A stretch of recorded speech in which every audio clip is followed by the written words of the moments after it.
It's Friday Night Lights live, only on KCRG 9.2.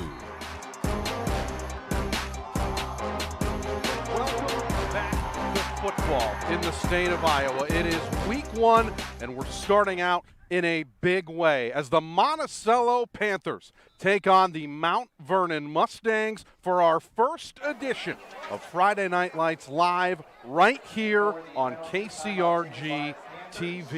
And of course, when you have an all-star game like this, you are forced to bring out the all-star talent. That is exactly what we have done tonight. Of course, starting with, as always, the Hawkeye legend, sweet Lou Montgomery. Lou, we are finally back. A full year has gone by. You just mentioned before we started, we were sweating like crazy a year ago, and look at us now, nice and comfy. Yeah, absolutely. What an exciting night it is tonight. And I'm really excited as well, just for the fact that high school football is back. We know these players have been preparing all summer long, and certainly we have as well. But I'm just excited for football in general. So glad to be back with this all-star team. Well, and you have to understand, too, we did look good a year ago in those suits. We always look good. But it was really about that heat, right? And the heat kind of was the theme, which is why it's so important that we're bringing in the newest First Alert meteorologist, Justin Roberts, joining us all night. Justin, thanks for making the trip out. I took a nap at the station this morning. They woke me up. Here we are now. And Lou is already stealing my bit talking about the nice weather compared to what we had last year. It is a gorgeous night out here tonight. And literally, as we speak, the clouds continue to part. Now, the weather was a bit of a factor, which we're going to talk about here in a little bit, getting to this point. But we got you covered from all the way A to Z, and going to have a dandy out here tonight live on TV9. Well, and we were kind of talking about that earlier, just as far as how the heat has played a factor. And ultimately, this is one of those instances, Lou, where you have to deal with it somehow. Granted, here we are Friday night, and it's perfect. Can't ask for more. But obviously, it altered the way they have to do things this week. Yeah, it really has. And a lot of these coaches, or at least the coaches that we've talked to across our region, has really taken the players inside. They had practice in their gyms and really modified their schedule in terms of what they typically do, simply because of the heat and the conditions. So it'll be important to see tonight if we'll see a lot of cramping or not, but more importantly, we got football back. Oh, yeah. Honestly, one of those instances where you have to be excited about it. And obviously, we had the chance to talk to the coaches, Justin, about some of the heat, some of the conditions. As Lou was saying, they've had to make some changes, right? And clearly, both coaches feel comfortable with where they're at tonight. Brad Meester had some of the guys out under the lights at night talking about getting out of the heat, but still, getting the reps in, not practicing with pads and helmets on, taking a lot of water breaks. We heard the same thing from Monticello as well. Early practices. And by the way, some school was delayed, which affects some of those practice start and stop times as well. But I would be remiss, since we're talking about a nice night, how nice it is going to be. If I may be allowed to do just a touch of weather before we go any further, take a look at the First Alert forecast. See, still got it, Lou. You were worried. Temperatures in the mid-70s as we kick this thing off. It is going to be a gorgeous night. Maybe you're watching this saying, hey, I can make it up to Monticello in a half hour. Come on up. Bring your jacket with you. It's going to be in the low 70s by the time we wrap up and say goodnight. Mid-60s. A-plus Blue Chamber of Commerce weather for this game, for the entire holiday weekend. Weather's out of the way. I can go back to sports now. I just obligated to have to do at least 30 seconds of weather. I love it. Guy is multi-talented. He really can do it all. Very glad to have you along with us. Yeah, absolutely. Lou, the one thing I'll ask you very quickly, just as far as, how this can potentially change the way a team prepares, one of the interesting things that we heard about is mental reps, getting the opportunity to learn in the classroom, watch film. To a high school athlete, that may not be like, but it's not even week one yet. How can we really take this seriously? But it sounds like the players really have. Yeah, they really have. And what was really interesting about what we heard was that those mental reps is really what the coaches were really focused on. When you spend a lot of time in the books and you become a student of the game, you understand how you need to play the game. And I think that's what the coaches were really trying to emphasize. Honestly, very much looking forward to this one. Going to be a very entertaining night of football here for us. We will take a break. When we come back, we'll tell you everything you need to know about the teams coming up. We'll start with the home team, Monticello Panthers. You won't want to miss it. Our first game of Friday Night Lights live on TV9 rolls on after this.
As we welcome you back to Monticello on an absolutely perfect night for week 1 of Friday Night Lights Live here on KCRG-TV9. Very much looking forward to everything that we have coming your way here tonight. And of course, we have to start with talking about the home team, Lou. These Monticello Panthers, a year ago, there wasn't a person in the state that had not heard of a guy by the name of Preston Reese, mainly because he was the Gatorade Player of the Year here in the state of Iowa. Broke career records for rushing yards and passing yards. The kid did it all. Obviously, now he's playing in the black and gold just like you. He will be missed. Yeah, he will be missed. And it'll be a good test for this team to see if they'll be able to kind of make up for that delta that they lost with him being not on the team anymore. But from what we heard, they have some young players that will have to step up and really play a big part in tonight's game and in the season. And that's really the big question, is who is going to be that player that steps up? Obviously, in getting the opportunity to talk to coaches ahead of time, we have an idea on some of these players that may be able to step up. And fortunately for us, Chelsea Brown caught up with the team earlier this week. Here's more on that. Last season with a 10-2 overall record that ended in the Class 2A state semifinals. It was the first time in school history that the Panthers made it to the Unidome. It was a blast. It was a lot of fun. We did pretty well. 15 seniors were a part of that impressive run. They came up short of what they wanted, but, nevertheless, making it to the Dome and, being able to play there and have the game they did there and show everybody we deserve to be there was memorable for those guys, something that we're not going to forget here. Only 2 returning starters are back from a year ago, but they say they learned a lot from last year's leaders. Learned a lot about work ethic. Just keeping your head down, working hard. Playing as a team, not being selfish, cowboying is what we call it. We got a lot to replace. A lot of guys got some good experience here. They might not have started, but they got some good game experience last year, so we're excited about this group. One of those leaders was Iowa freshman linebacker Preston Reese, who at quarterback for Monticello set the state's all-time record for career passing and rushing yards. And he led the Panthers in tackles last season. He was super competitive. He was a good leader, and that's what I want to be this year. Junior Brady Gogol will take over for Reese under center. Brady's really stepping up, and he's learning everything that he can really fast. He knows the routes, like he played receiver last year. He knows what it's like to be a receiver in that position, and I'd say he stepped up big time last year for us. This young group may be untested right now, but they'll know where they stand following week 1 against Mount Vernon. Our goals don't change. Non-conference game, people say it doesn't matter. I think it truly matters. It shows, you're testing your team against a team that's step up. That's just one of those games that's going to help us get better like it did last year for us. Reporting in Monticello, I'm Chelsea Brown. 1, 2, 3, for KCRG TV9 Sports. As we welcome you back, obviously, Lou, there's a lot that they will be missing this year, but I know one of the things that clearly they're very excited about is the wide receiver turned quarterback, Mr. Gogol, that will be handling things from the shotgun and under center. Really, they know they've got something talented with him, and he's gotten the reps before. Perhaps he can pick up right where Preston Reese left off. Really, I agree. And I really think one of the critical things that they're going to have to do, and I think one of the coaches mentioned to us, is that they're going to have to do a lot more coaching this year. They had to do a lot more coaching because you had that leadership in the locker room and on the field. And what we got to find out is who's going to step up and be that guy, who's going to be that individual who can move this team when things don't always go their way. Who's going to be the guy to get this team pumped up? Hopefully we'll find that out tonight. And ultimately, that's kind of a theme as far as both teams are concerned. Who will be the leader to really step up this year? Can't think of a better segue than to get you ready to talk about Mount Vernon. When we come back, we will introduce you to the Mustangs and how you will quickly find out that a lot of what Monticello's dealing with is about the same for the Mustangs. Stick with us.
You got to put some bass in that, man.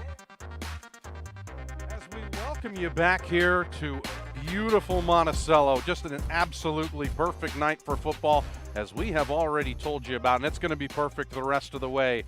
The question, of course, now is how do these teams manage the changes? And that's really what this theme is all about. We told you about Monticello and the changes they'll be dealing with. Well, now it's important we tell you about the changes on the Mount Vernon side. Obviously, the biggest change that we can come up with, head coach Lance Peterson no longer with the program, so Brad Meester, the former Jacksonville Jaguar, takes over.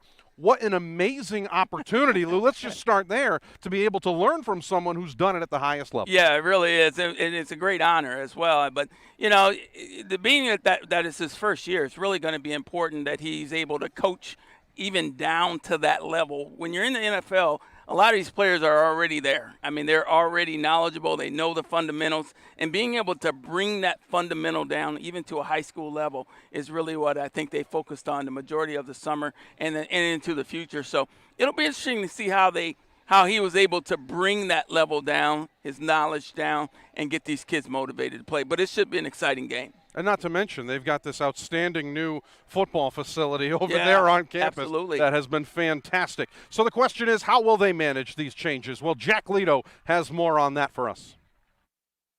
Through a 14-year career in the NFL and 4 more at UNI, Brad Meester took lessons from plenty of coaches, but it started in high school with Ed Thomas. He had such a massive impact, not only on guys like myself, or the 4 guys that went to the NFL. He impacted every single player that went through that school. And I don't even want to say every single player. It was like everybody that met him. The lessons that he taught with pride and hard work and teamwork, those are things that stuck with me forever. Meester said when he came back as an alum, Thomas always wanted to talk about family first, football second. He truly realized Thomas's impact when tragedy hit Parkersburg.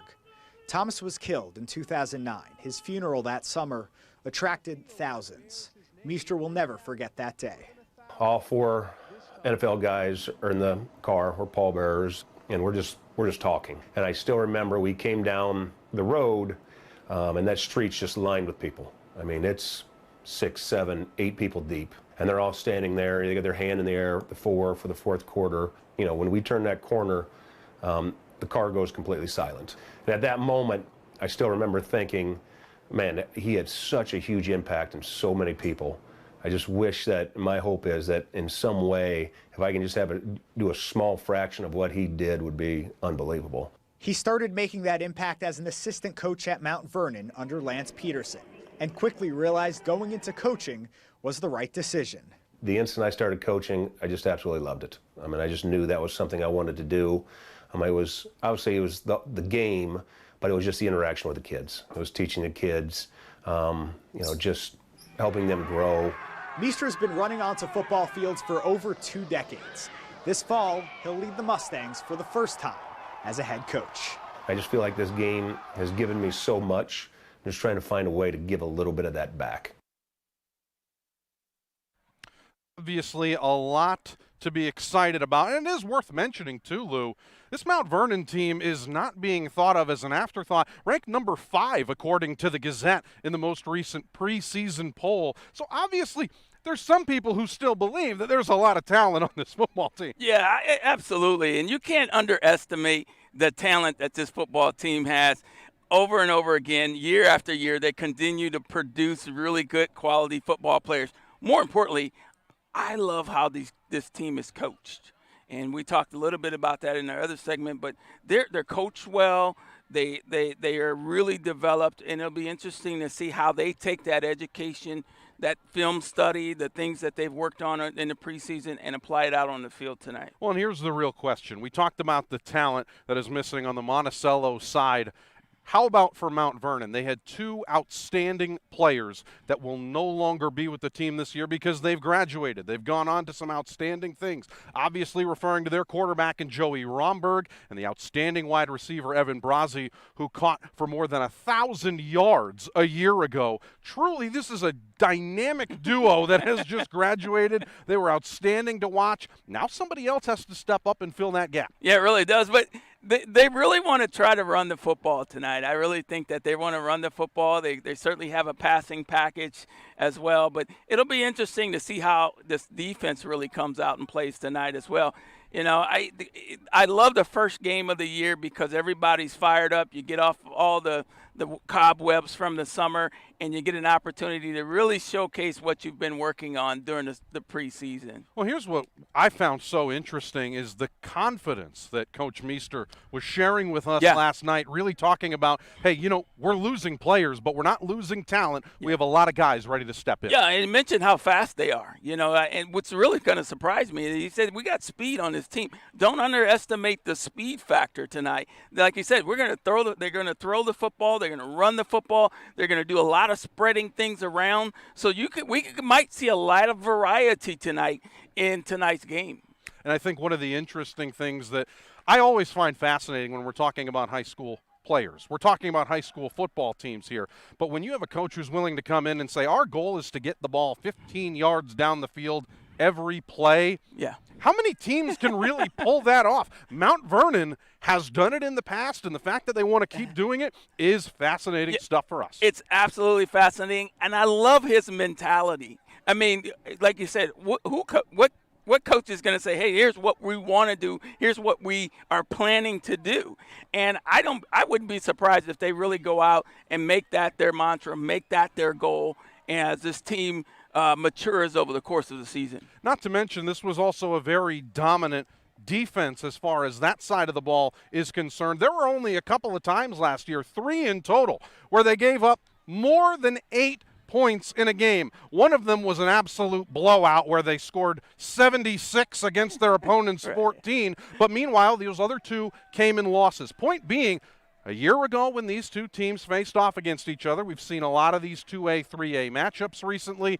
Ultimately, it's one of those situations where Mount Vernon came out on top. Tonight, if they're going to do that, defense is going to have to shine too. Yeah, defense.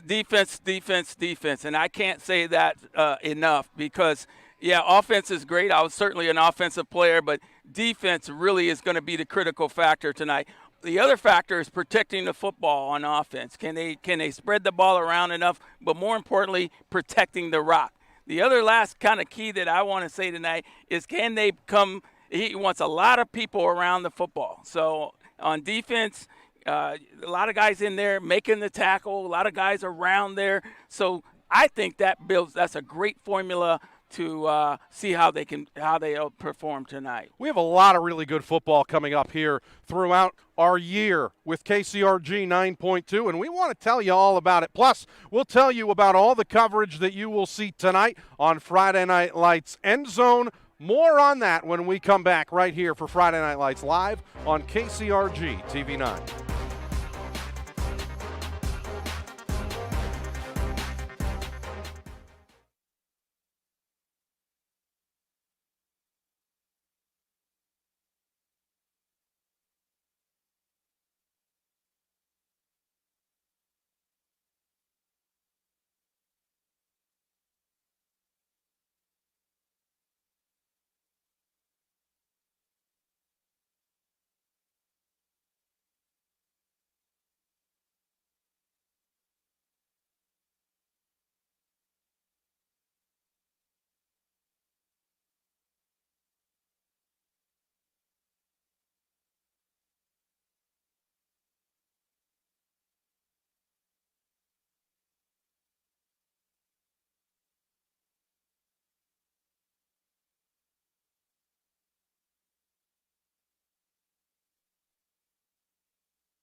As we welcome you back to the Friday Night Lights live kickoff show here, getting ready for opening kickoff here between Monticello and Mount Vernon. Now welcomed back by both of my partners for this evening, Sweet Lou Montgomery and Justin Roberts, and glad to have you along with us. And we hope that this is only the beginning of the ride with us here between KCRG-TV9 and KCRG 9.2. As you may or may not know, we do games throughout the season, and there are a lot of really good ones this year, Lou and Justin. I have been really impressed with the slate so far this year. I know you've had the chance to see the schedule, Lou, because you and me are working together on a lot of them. So tell me a little bit about some of the things that jump out to you. Yeah, I really like of course, the September 6th game, the Xavier-Williamsburg game. That's going to be on our show as well. And the Iowa City West game. I always know that that's a battle of the boot. They fight really hard against each other, that cross-town rivalry. So those are my two big games that I'm looking forward to this year. And one of them coming up next week on KCRG 9.2 between Xavier and Williamsburg. That one will be a lot of fun. And Justin, I know you've had the chance to look at it too, but really it's just one of those situations where when you have a chance to see the full slate, it's just like a full screen weather graphic. How do you not get excited? I should hold it up and point at it a little bit. September the 27th, Prairie. Liberty. Yeah. That might be a good one to come watch in person, maybe. Absolutely. But stay home and watch it. But, I mean, you got two up-and-coming programs, and that's just the first few weeks of September. There's a lot of football yet. Weather's getting great. It's that exciting time of year where there's something to do on Friday nights, and if you play your cards right, you could do it again on Saturday, too, if you want. The only thing that worries me a little bit is this is typically the time of year where Lou starts to ask me at what point do you order the pumpkin spice latte. and that's the part that always kind of throws me off a little bit because it's too nice to be thinking about fall right now, yet here we are, it's football season, and we are finally at that point. Meanwhile, how about as far as tonight is concerned? Let's take a look at what we've got on tap for you for Friday Night Lights. End Zone, some really good games that we'll be covering across eastern Iowa and beyond. Ultimately, some really fun matchups. I'm really eager to see how things pan out between Williamsburg and West Branch. But, Lou, ultimately, this is why this station, this is why this broadcast is so special, because they're able to cover so many different games at a time. Yeah, it really is. And it really brings it right into your living room, and that's what's nice about it.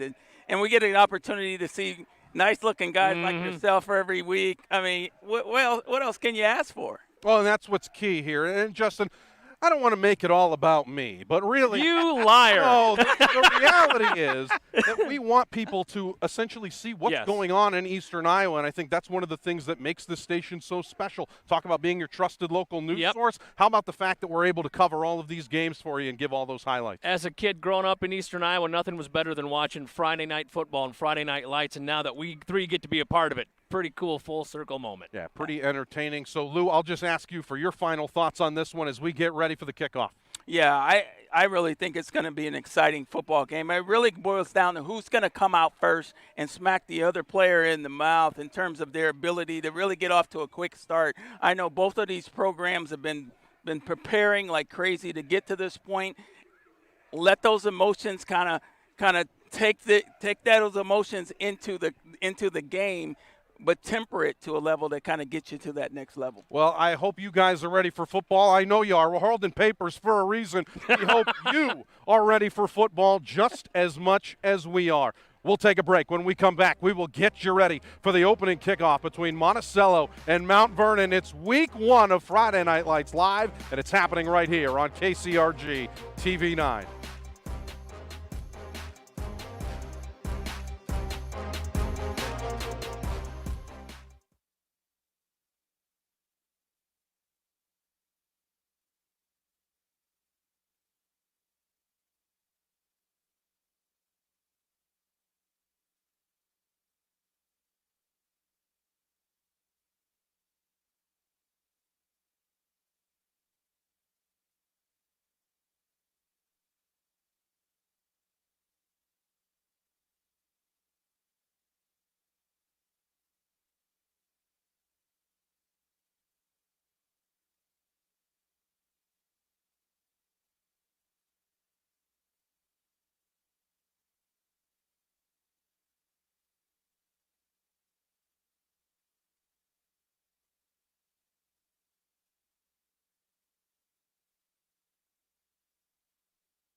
It's Friday Night Lights Live, proudly sponsored by Hometown Restyling,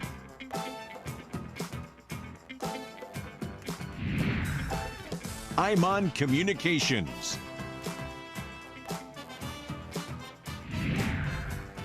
Tice Automotive,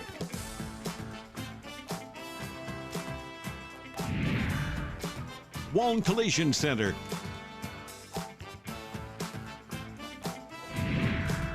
Monticello Sports,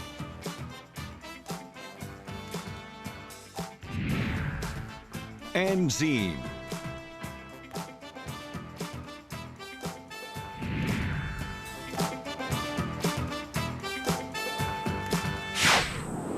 This is a presentation of KCRG-TV9 Sports.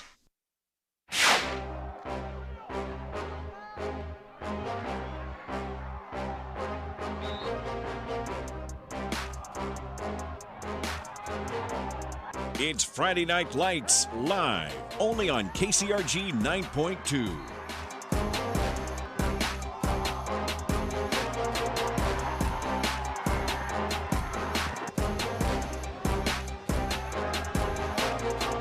Welcome officially to football here in Eastern Iowa. Friday Night Lights Live, and we start out with a big one here tonight as the Mount Vernon Mustangs make the short trip to take on the Monticello Panthers. What a fun one we have in store.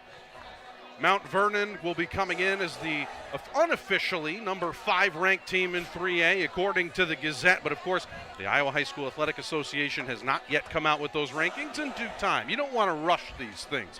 Aaron Scheinblum alongside the Hawkeye legend, Sweet Lou Montgomery, and glad to be with you here on an absolutely perfect night for football. Lou, we've been talking about it for a half an hour. Let's talk about it some more. We're finally back together again, my friend. Yes, we are, and it's such a great honor to be here. And obviously this atmosphere is absolutely electric in terms of just how the parents and players are all prepared. I know exactly what this feeling's like. You got a bunch of butterflies in your stomach. You don't know what's going to happen today, but certainly we're back. We're on the show, and we're ready to get it going for another season. Of course, these are two teams from a year ago that if you played them on your schedule here in Eastern Iowa, you had that game circled because you knew it was going to be a tough one. Mount Vernon finishing the season 9-2, making it all the way to the 3A quarterfinals, eventually falling to Williamsburg. We talked about how good Williamsburg was a year ago, talked about how good Mount Vernon was a year ago. Really, that was just a very difficult team, but this team seems to be able to pick up right where they left off, Luke. Yeah, absolutely, and they were able to not only just pick up, but they're ready to go tonight. And you know, again, the atmosphere is what I'm really looking forward to. You got a perfect night for football, and they're looking for stars. Who's going to be that next star? So let's find out who it is. That's really the key question, and now it gives us a chance to introduce you to who will be with you here throughout the rest of the night. Of course, I'm Aaron Scheinblum alongside the Hawkeye legend, as always, Sweet Lou Montgomery. And there you see, deserving the much larger box. Of course, it's on purpose that way. Justin Roberts joining us on the sideline. Justin, thanks for making the time for us here tonight. I know you had a chance to take a nap earlier, feeling refreshed, ready to go here for week one. I'm amped up. This is great. Kicking off Friday night football on the biggest station in Eastern Iowa, arguably one of the biggest games in Eastern Iowa. And Aaron, we had a chance, I know you and Lou had a chance to talk to both coaches. We're going to start with the home cooking here. Wes Wilson was very excited about being able to have his Panthers start their season on TV9 in front of thousands of eyeballs, not only on TV but on each side of the field. And then here's a guy who's played NFL football, Mr. Brad Meester, who's also spent many a Sunday playing football on TV. He knows the importance of having those eyeballs on you. And it's a great way, as both coaches said, to show off their program, to show what kind of gentlemen they produce and what kind of program they have and what kind of football. And both just pleased as punch to be able to bring it here tonight on TV9. Yeah, one of the nice things here, Justin, is we thank you very much. We'll be working with all three of us here tonight. You will hear a lot of Justin, you will hear a lot of me, and a lot of Lou, bringing you everything from the insight all the way to the action, and we could not be more excited. Lou, obviously we had the chance to do this a year ago when we were over in Williamsburg as they took on West Branch. Ultimately, we're talking about an opportunity here that allows you the biggest spotlight that Eastern Iowa can provide, but very clearly these are two teams that are not looking to necessarily take advantage of the spotlight as much as it is showcase what it is they can do. Yeah, and I think you mentioned it just perfectly. Is there's really looking to showcase what they can do, but how they do it. And like I said earlier in our earlier program, this is a team that really has been in that playbook. They've really been developing their players to be students of the game, and that's so important. When you understand the down and distance, you understand the game, you then learn how to play it differently, and I think that's what we'll see tonight. We'll get you ready for the opening kickoff when we come back right here on KCRG-TV9.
As we welcome you back to Monticello, just getting ready for kickoff. Only a few minutes away here on KCRG TV9. Glad to have you along with us for what is the game of the week here for TV9. Obviously, the outstanding crew that we have put together here from KCRG 9.2 that you'll have the opportunity to watch every Friday night, it seems, throughout this year. So many great games that we're glad to be able to bring you, and then for us to be able on the Big 9 tonight to be able to broadcast everywhere across Eastern Iowa. And wherever you may be watching from online using Zoom, we are glad to have you along with us here tonight. Again, it's relatively surreal, Lou. I mean, usually when you're talking about football, you and I are in multiple different layers. Yeah. When you get the scarf out, I know it's always intimidating. You and I have a contractual agreement that you cannot outdress me anymore. But really, we're talking about football really being back, getting the opportunity to showcase some of the best athletes that our area has to offer. And there's no other way to say it. They're only a few minutes away from showtime. Yeah, and that's what's exciting about high school football in Iowa. And, it's great to see the parents come out. You got the nostalgia of the game that's resurfacing. You see all the student section. And that's the fun part of high school football in Iowa. Again, the families, the grandmas, the grandpas, the student section, all of that piece, that part of the game is really what makes it special, and we have a great one to hear tonight. Well, I think one of the things that makes tonight extra special for us to be able to bring you here on TV9 is the community aspect between both of these programs. The moment that there was an announcement made that this is the game we were coming to, it is not an exaggeration to say we created a buzz in a couple of different towns. There was a lot of people excited for this, and we knew that we had an opportunity here to provide an entertaining football game, number one, but number two, be able to give something back, get people excited. I think it's safe to say we're going to be doing that in just a few. Yeah, absolutely. And, you know, our station has done a phenomenal job of just bringing great sports programs and programs in general to eastern Iowa and our communities. And tonight's no different. I mean, I'm still seeing individuals coming into the stadium that's getting here just as the sun goes down and the clock also winds down. So it's really great to see just people coming out again and being able to gather again for an exciting game. So hopefully we'll get an opportunity to really see these two teams really showcase their talent on the big screen tonight. As the teams are practicing, you see Mount Vernon out there just going through a couple of walkthrough plays. Ultimately, where are your expectations, Lou, as far as tonight? It is still the first game of the season. There is a lot of football that they'll be playing the rest of the way. Tell me a little bit about what you expect to see coming out. Well, I really expect both of these teams to really just begin to kind of get into their flow. So I don't expect any kind of trickery or anything like that at the beginning of the game. What I really think that we'll see tonight is each team is really trying to figure out what the other team's trying to do. So if they're going to a 4-2 defense or a 4-3, or if they're going doubles, trips, wide on offense, really just trying to, it's almost like a chess game to a certain degree. So that's what I expect, at least here in the first quarter or so.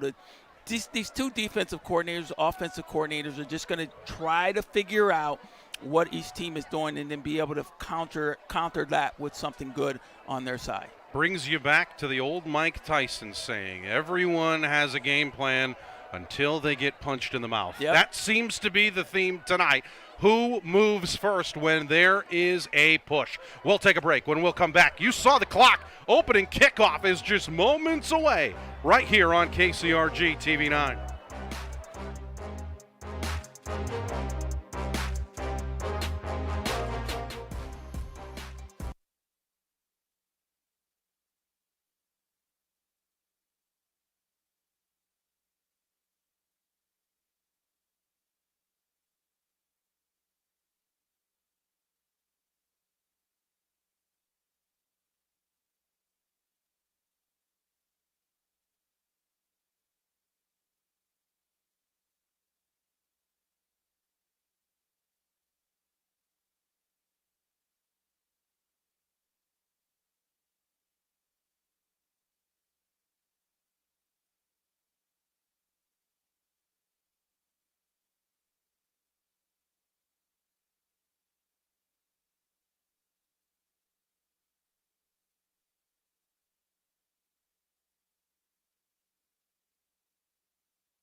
And just like that, here come the Panthers getting ready to start off our season here with KCRG TV9's Game of the Week here for Friday Night Lights Live. Glad to have you along with us. As you can see, taking center stage, this Monticello band. And now we will listen in to get ready for our national anthem.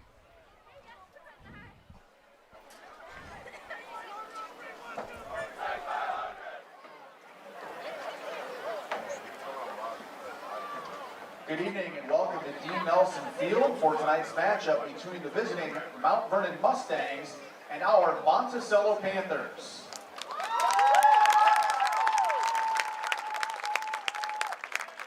At this time, we please ask you to rise. Gentlemen, remove your caps as the Monticello Marching Band, under the direction of Tony Butterworth, will honor America with our national anthem.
Not too bad for week one as far as the band is concerned. An outstanding performance there. Glad we get a chance to hear them at halftime as well, Lou. I know you and me, typically, we like to listen to the bands a little bit. Absolutely. I mean, you got talent across the board here tonight. I mean, you got great talent here with you in the booth. We got our crew all over the field tonight, and, of course, the band, of course, that brought us our national anthem. So what a great atmosphere for football, and we're ready to get it going, man. Let's go.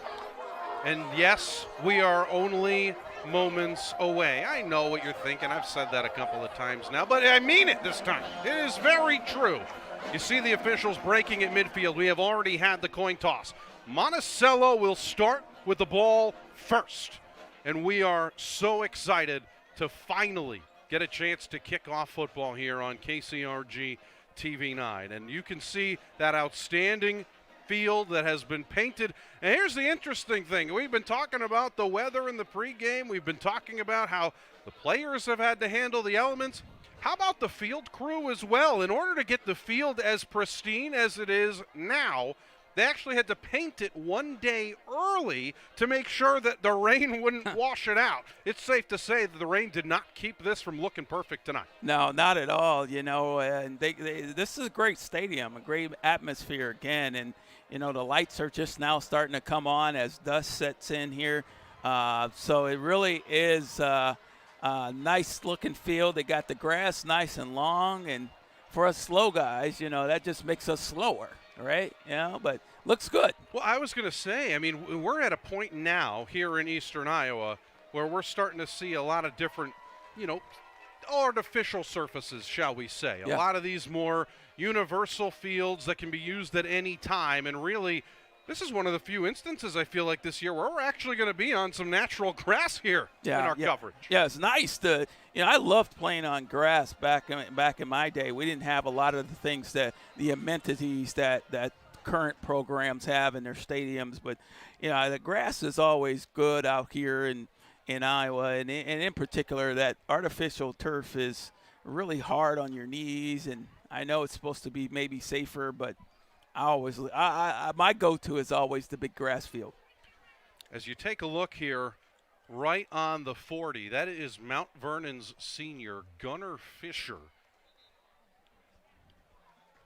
who has been a TV9 Athlete of the Week in the past. It looks like getting ready to get us going for our opening kickoff here on TV9, and that's an outstanding thing that we get a chance to see here today. As you notice, both teams now taking the field and getting the opportunity here to finally get us going here with football coverage, and obviously having the chance to see something like this is awfully special here too, Lou. Yeah, this is a heartwarming moment to have this young man be able to participate and be a part of the game, and it just speaks to the emotional heartstrings that are pulled when you have a scenario like this, and that really unifies a team, unifies a community, and there's so many great people involved, and brings a lot of memories to me as well when you have a special moment like this as well, that where they're able to recognize this young man's ability. Yeah, great to see Gunnar Fischler getting a chance there, and now we'll get a chance to really kick this thing off. What a tremendous moment that is, and now an opportunity to at least get the clock to run. You'll see Mount Vernon wearing their away white uniforms. The helmets are in that maroon trim, as well as the numbering and a little bit of paneling along the sides as well, wearing those black pants included. Meanwhile, on the other side for Monticello, they'll be wearing their home black uniforms tonight. And why not? It's not too hot to wear them. Also wearing the white pants. They've got white helmets, the numbering in red as well. Allow us to officially welcome you to football here in Iowa. Kickoff will be returned from about the 15-yard line, and that ball will be brought up just shy of the 30. And a couple extracurricular pushing back and forth, but nothing doing there. At least gives us a chance to finally get the offense going here. Looks like on the return it was Gatlin Wright. And now introducing you to the offense here of Monticello. Well, we talked about what they'll be missing. How about what they have on the field? Take a look at number 1, Brady Gogol. This junior quarterback had some experience last year, as did Lincoln Schneider, the running back standing next to him.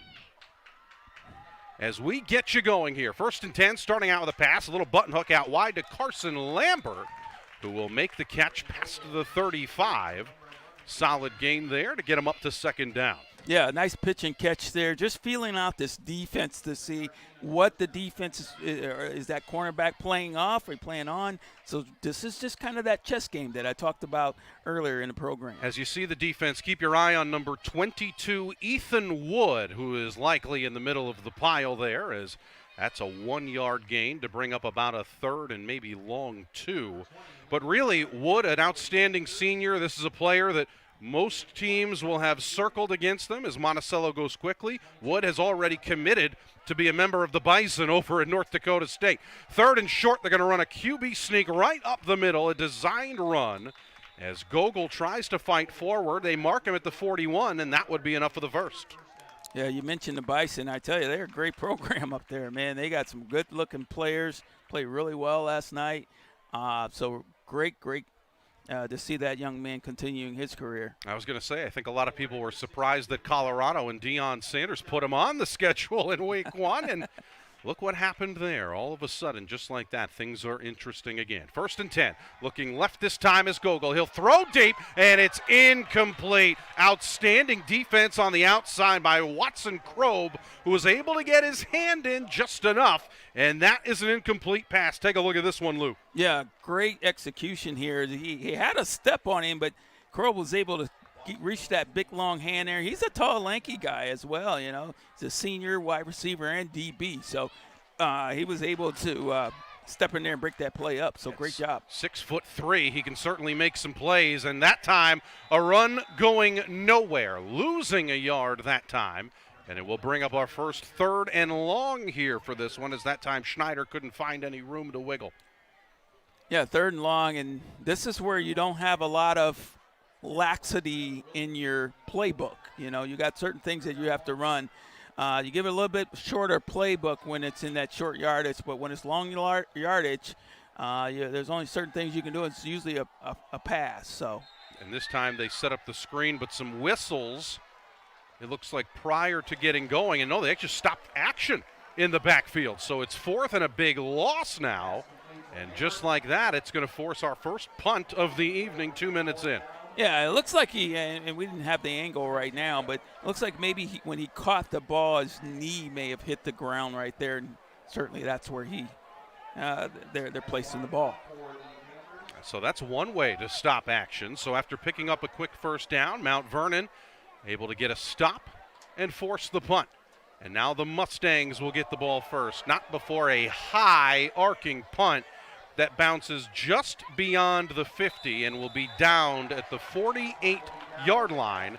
And that is where the Mount Vernon Mustangs will take over. Again, ranked number 5, according to the Gazette in Cedar Rapids so far this preseason. We will see how they start out this year And time, of course, will tell as we take a look at their offense and what they will start out with.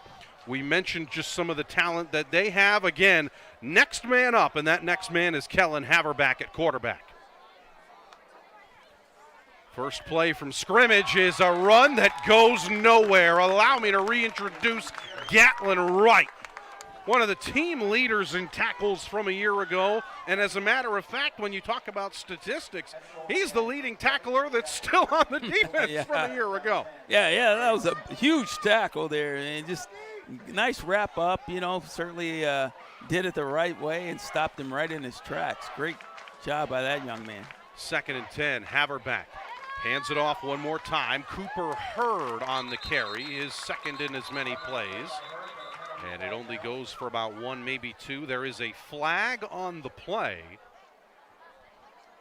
And it looks like they're going to send Mount Vernon backwards just based on the hand signals, but we'll wait for the call.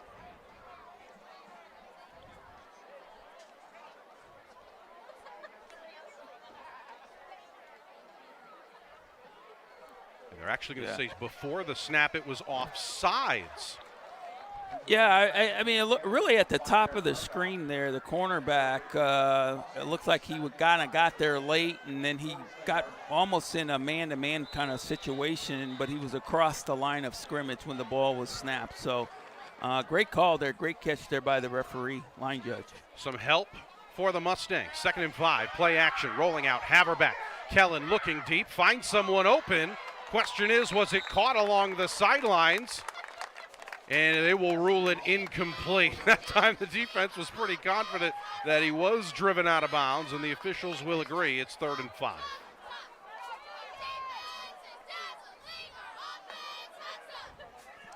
So really, the only 5 yards gained coming on that offsides penalty.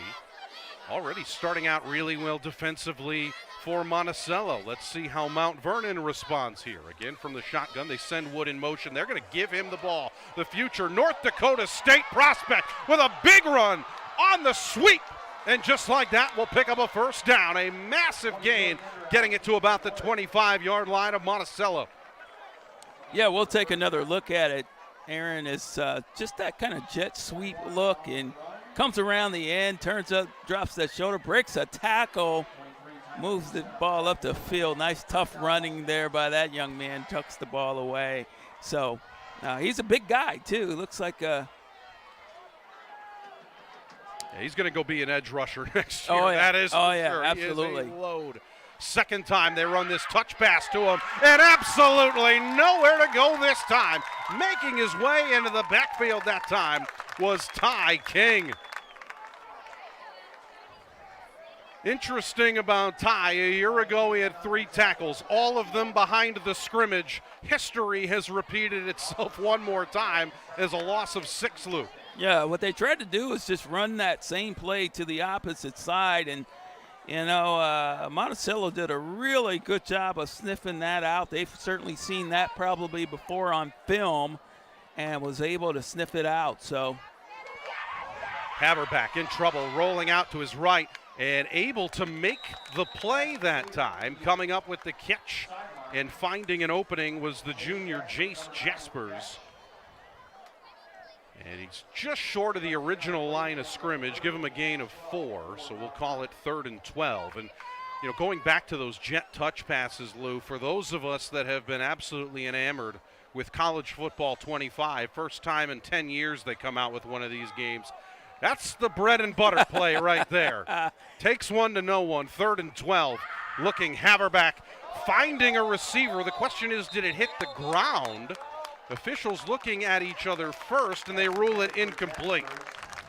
Yeah, I think that's a great call there by the officials. We'll take another look at it just to bring it into your living room a little bit. You'll see you there. Scoops it. Wow, that's close. That's tough to tell. That's really close.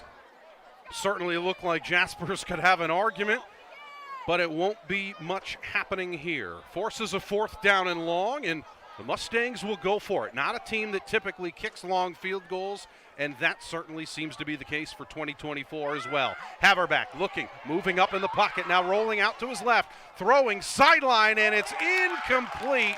in and out of the hands that time, just unable to make the connection, and it's a turnover on downs as they were looking for Jaspers again, Lou. Yeah, nice footwork here, moving out of the pocket, sliding, keeping those shoulders square. Maybe have an opportunity to take off and use his feet in order to make a play, but he chose to pass the ball, turns the ball over right now over to Monticello with pretty decent field position. Yeah, getting a chance here, 1st and 10 from just inside their own 30-yard line.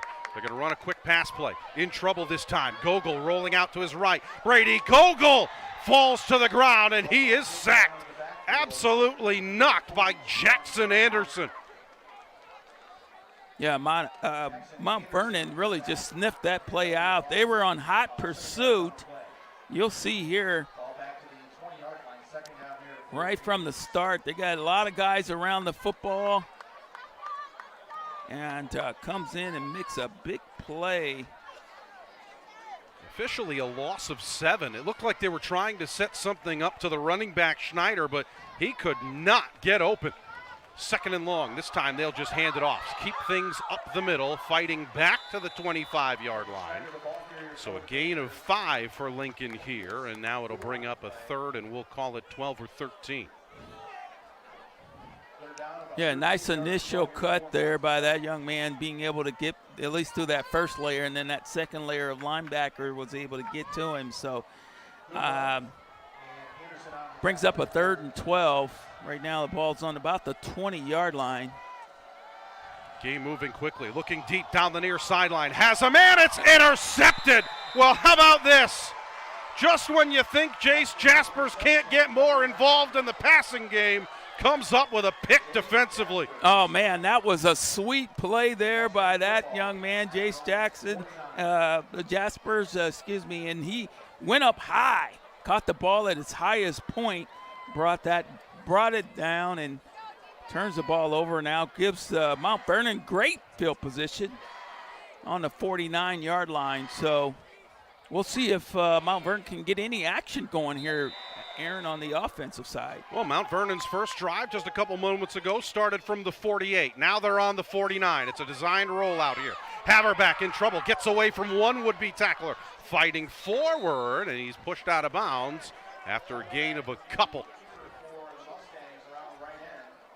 And perhaps brought back to the original line of scrimmage. If you want to be generous, you can give them a yard, and we will tonight, 2nd and 9. Well, I tell you, Monticello's really doing a really nice job of keeping the running back. I mean, the quarterback's really, Haverback's been able to kind of scramble out of some things, but he hasn't been able to get any true positive yards just because of the pursuit of this defense. Haverback looking deep down the far sideline, looking for Krob, and that ball is incomplete. They say that Watson Krob could not hang on to it, and it's now going to be 3rd and 9.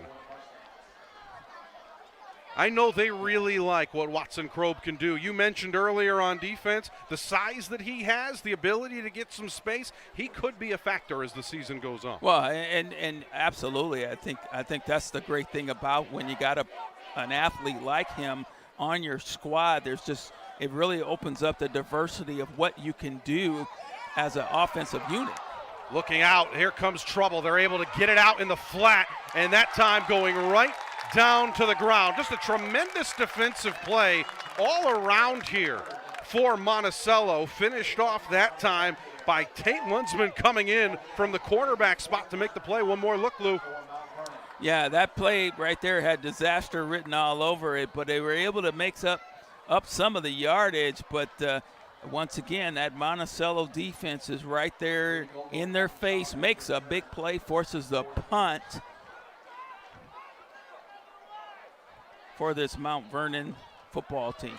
Flag on the play as you saw someone running on for Monticello at the last moment. They'll pick up the ball and then driven out of bounds right about the 17-yard line. Let's check on the flag first before we get excited about field position.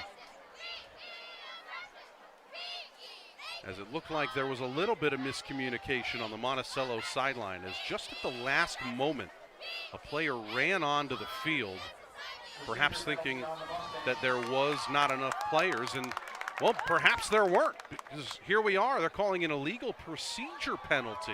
Yeah. So perhaps just something off with the formation. Instead, it will be Monticello just moving the ball up 5 yards. There will be no re-kick this time around as it brings it up to the 23-yard line here. First quarter moving quickly. Already about 4.5 remaining here in quarter number 1 for our game of the week here on Friday Night Lights Live. And we'll see a whistle before we have a chance to get going. Flags need to be in the pockets.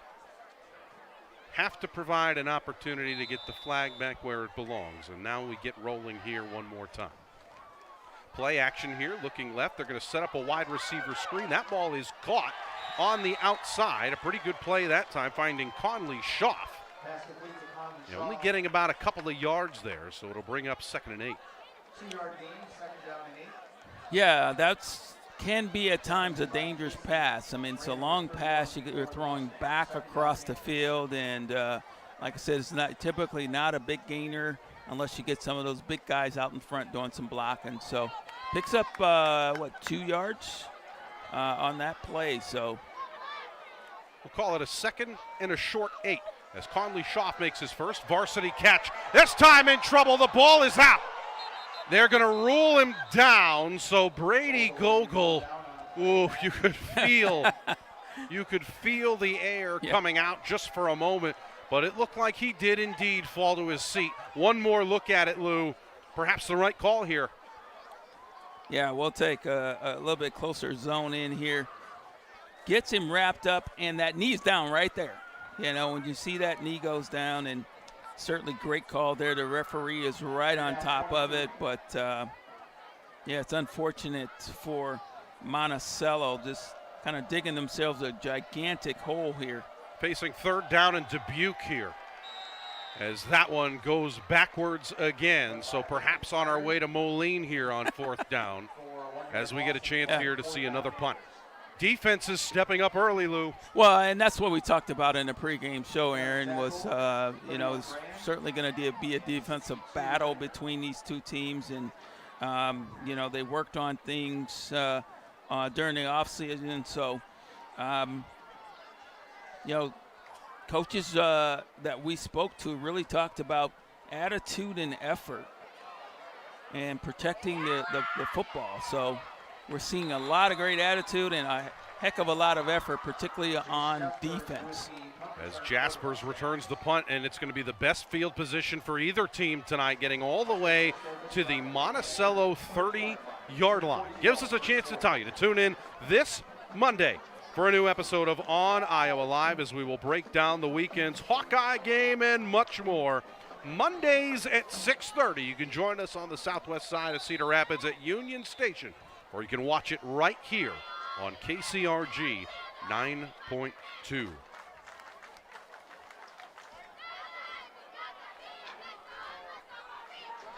So 1st and 10 from the 30-yard line here. Haverback just going to simply hand it off on a stretch play. And a pretty good run here up the middle that time as Hurd going off the left tackle. And able to get some yards there. Gain of 7, let's call it. So maybe 2nd and a long 3 upcoming. Yeah, Hurd is a smaller running back, but he's quick. He's got a great low center of gravity. Gets in between the big guys there and makes some good moves in between the tackles. So nice run there by that young man. 2nd down, throwing a slant over the middle, looking for Crow, but is incomplete. A lot of contact, but no call there, as there was a little bit of pushing back and forth, so the officials choosing to let it go. I don't want to say I'm surprised by how the ball has been run effectively so far for Mount Vernon, but you and I both know, having the chance to talk to Coach Brad Meester just last night, he was explaining, listen, against the good teams, you got to be able to run the football in this state. They're running the football pretty well at times right now. Yeah, they really are, and they're moving the chains, and I think as long as you can move the chains, you're making great progress on offense. So there's another big run up the middle. Nice move. Shaking and baking. The little guy, Cooper Hurd, takes it up the middle You say it, he's only 5'9" is Cooper Hurd, but a guy who had nearly 60 carries a year ago and 4 touchdowns to go with it, finding some openings. And just like that, it's a first down. Yeah, they're getting closer and closer to the red zone there, and he takes it.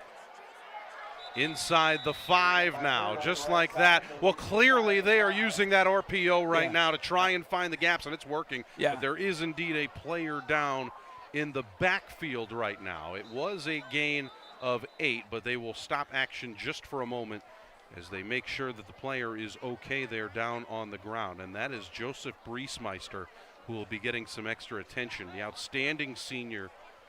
And you talk about the little guy in Cooper Hurd at 5'9", Briesmeister a big guy at 6'6", 230 pounds. So we hope that he's okay. Obviously getting some attention right now from the medical staff. Well, and you certainly hate to see that at any point in the season, but in particular the first game of the season. So we hope this young man is going to be okay. Looks like he will be. He's walking off the field on his own right now. So it's really great to see the sportsmanship of both of these programs. So hopefully we'll get an opportunity to see him come back in the game tonight. Yeah, we hope that he is indeed okay. Great to see him walking under his own power. It looked like perhaps aiding, and we don't want to speculate, but something related to the arm. We will see if he returns in this one. 2nd and 2 upcoming here. Again, Kellen Haverback. They stick with this RPO look, and that time Monticello has just had enough of it. Yeah, but nice spin move, though. I mean, he pulled the spin move out on him, and you know, you don't see the spin too much anymore. I mean, that's been retired a little bit. But check this out. Boop. Nice little spin move right there, but gets nailed there. Declawed right there by Tyler Easton. That Monticello defense. Yeah, 3rd and 1 upcoming here. First time we've seen under center Haverback fighting forward and is into the end zone for a touchdown. Kellen Haverback gives us our first points here for Friday Night Lights Live, and he does it first time under center, just simply saying, give me the ball and get out of my way. Well, I tell you what, all night long, at least up to this point, I've been really impressed with Haverback and his ability to just see the field. And I think that's where that studying coming in and understanding the game in the right critical moments is really starting to shine. And he's certainly been a star so far for this Mount Vernon football team. Bennett Harp will kick it up and through. It is good. 7-0 the score. We'll take a break. When we come back, more football on KCRG-TV9, and what a perfect night for it.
As we welcome you back here to Monticello, getting us ready here for the kickoff. Hard to believe we are almost through the first quarter here on KCRG-TV9. Our coverage of Friday Night Lights Live, our game of the week. And it's Mount Vernon striking first, taking advantage of the great field position on the punt return from Jace Jaspers, only needing to go 30 yards. And it's the great run offense, that RPO ability that has made it 7-0 Mustangs. Aaron Scheinblum, Sweet Lou Montgomery, glad to be with you wherever you may be watching us from. As the kickoff return here is really well done, fighting forward and picking up some good yards that time. Gatlin Wright. We cannot stop saying the senior's name as he fights his way forward past the 30, and we'll see what the Panthers can do here if they can move the ball loop. Yeah, they need to get some offensive production here. I mean, certainly, you know, Monticello, that's their go-to guy. We haven't called his name a whole lot yet tonight, but he's certainly one of their go-tos, and they got to get him involved in the game, and they're trying to get him out in space. But here's a big run up the left side of the field. That's Jaron McElmeal with his first varsity catch for the Panthers, and that may be a common theme for these Panthers. Yeah. There are a lot of new faces from a year ago. Now, granted, they've been able to lean on the Gatorade Player of the Year and Preston Reese for a long time. There's a reason why. He broke the record for career rushing and passing. Now, this is a team that needs guys to step up, and certainly Brady Gogol is going to try and do that here. Tries to run it up the middle himself, but he is stopped short of the line of scrimmage, and it will make it 3rd and 2 when we return. That's the end of the first quarter here on KCRG-TV9's Friday Night Lights Live Game of the Week. We will take a break. When we come back, our football coverage continues after this.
Welcome back to Monticello as we get ready for the second quarter here on KCRG-TV9. It is a 7-0 lead in favor of the Mount Vernon Mustangs here on the road as we welcome you back here on KCRG-TV9. First getting a chance to take a look at the action here, wasting no time, is the Panthers. As you see Brady Gogol just trying to get to move quickly, and we will see a timeout called. Now, we will take a break now as the players try and regroup after coming right on the field.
Monticello using a quick timeout, and we welcome you back with a very quick flag.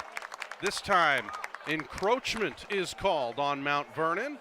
And how about that as a way to pick up a first down? Well, now it gives us a chance to finally check in with my brother from another mother, Justin Roberts, who's joining us on the sideline. Justin, tell us a little bit about what you've seen down there. News is this. I was ready to head home and take a break. Here's the deal. Mount Vernon's been talking about getting their players down the field. That's what we saw all first quarter. Be interesting to see if they contain that main tactic and have it be the MO for the second quarter, guys. That's a great point there. Really, this is a team that we're trying to figure out ultimately, where are we going to go from here? We saw an effective run game. That's really where it has to start. We already knew that was going to be the case. How will Monticello respond? That's the real question that I have for you, Lou. Are we going to see Monticello finally start to string some plays together here? Well, and that's what I think we've been waiting for, is can Monticello really kind of get something going here? And this defense for Mount Vernon has just been so tough. I mean, they've been almost smothering to a certain degree. So, if they can get some plays, I think I'd like to see them maybe run a few more out patterns, kind of get into some sort of rhythm and see how that kind of opens up some things in the middle in terms of their ability to want to run the football. So we'll see how this how this quarter, really works itself out. Well, it makes it 3rd and 11 after picking up that quick first down, already 3rd and long. Gogol takes the snap, 3 steps, throwing left. That ball is caught. Conley shot, getting his second catch of the night, and he's right at the sticks. The question is, did he get there? They're going to mark him about a half a yard short. But I think that's what Monticello, I think that's what Monticello really needs to do is really focus mainly on those short out patterns, really open the middle part of that defense up and allow some opportunities on the perimeter for their guys to go one-on-one. Well, it's safe to say right now that as far as Mount Vernon is concerned, these Mustangs are no dark horse. They are putting impacts in, and we will see a flag on the play as looks like perhaps somebody lined up off sides immediately, and they're going to say it was Monticello that did it. So it was a 4th and 1, becomes a 4th and 6, and on comes the punting unit. Yeah, those are the kinds of things that drive coaches absolutely crazy. You have a really unique opportunity to string a series of plays together, and then something happens right there that takes you back. So now on for the punt after what would have been a almost guaranteed go-for-it situation. Monticello forced to punt it back. Best punt of the night here. Here we go back the other way. Jaspers finds some room, and then he might have been downed before getting a chance to run off with it. So he will be down right about the 22-yard line, and that is where Mount Vernon will take over. We want to tell you, tune in to KCRG 9.2 this coming Tuesday, the day after Labor Day, for live high school volleyball coverage as Waller and Iowa City High hit the court. We will see if that bus ride is worth it. Coverage starts at 7 o'clock right on 9.2. 1st and 10 upcoming here now from the 23-yard line. Haverback throwing deep over the middle. Jaspers is wide open. Off he goes. Jace Jaspers trying to juke back towards the middle. He's wrapped around the ankles like a sock. And he's down right around the 11-yard line. That's an awesome play, awesome play, awesome play. Great execution there. We'll take another look at it. And fake the jet sweep. Send your guy right down the center of the field. He makes some moves there. And to your point, he's wrapped up like a sock there at the end. But you can tell that young man just continues to fight and try to get as many yards as he can. So nice job there of execution. The definition of ankle height. Meanwhile, back the other way, running his way just shy of the end zone goes Cooper Hurd. A really good run to get them going on first down, and already, just like that, Mount Vernon threatening again. After that big pass from Haverback to Jaspers. Jaspers, who was a second leading receiver a year ago, is doing a tremendous job here on night one. And then a run up the middle for a touchdown. Mount Vernon striking early, and just like that, it is 13-0. Yeah, they're coming back just like striking like lightning fast. And really, I think it really caught Monticello off guard. I mean, if you really think about it, here's a nice run up the middle, trying to get some of that power play up the middle, and he was able to keep those legs churning, get it across the goal line. So nice execution there. Well, I do find it interesting, too, as you noticed, Haverback under center again, getting that opportunity. And this time they're going to fake it on the low snap. Jasper forced to run with it. Off he goes. Jace gets into the end zone for 2. Wow, great. I tell you, we've seen a lot of football in our day, but I tell you, what a exciting, at least, series of plays that we've just seen here tonight.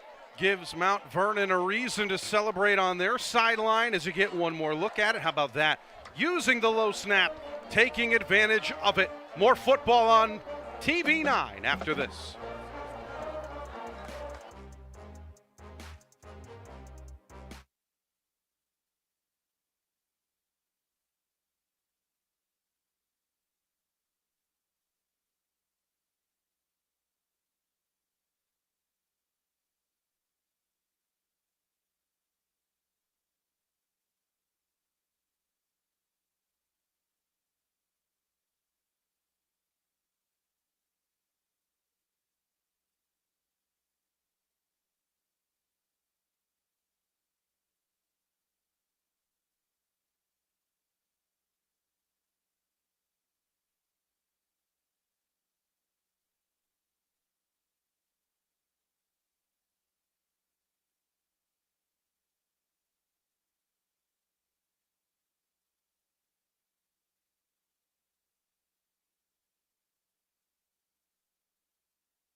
Well, Mount Vernon with a quick 15 points, and that time showing off the leg, but it was nothing but a show as you saw the officials whistling, blowing that play dead before we had a chance to get going here with 9:43 remaining here in our first half for Friday Night Lights live on KCRG-TV9. Aaron Scheinblum, the Hawkeye himself, Sweet Lou Montgomery, and then, of course, glad to have you along with us for the ride as well. Now, remember, a year ago, these were two very different teams, yet Mount Vernon came away with a win on their own home field. It was 35-6 in that one, Lou, and I don't want to say history is potentially repeating itself right now, but as far as Mount Vernon's start is concerned, they got to be feeling pretty good. Yeah, they really do, and they came out a little bit, and that was part of it, is the nerves.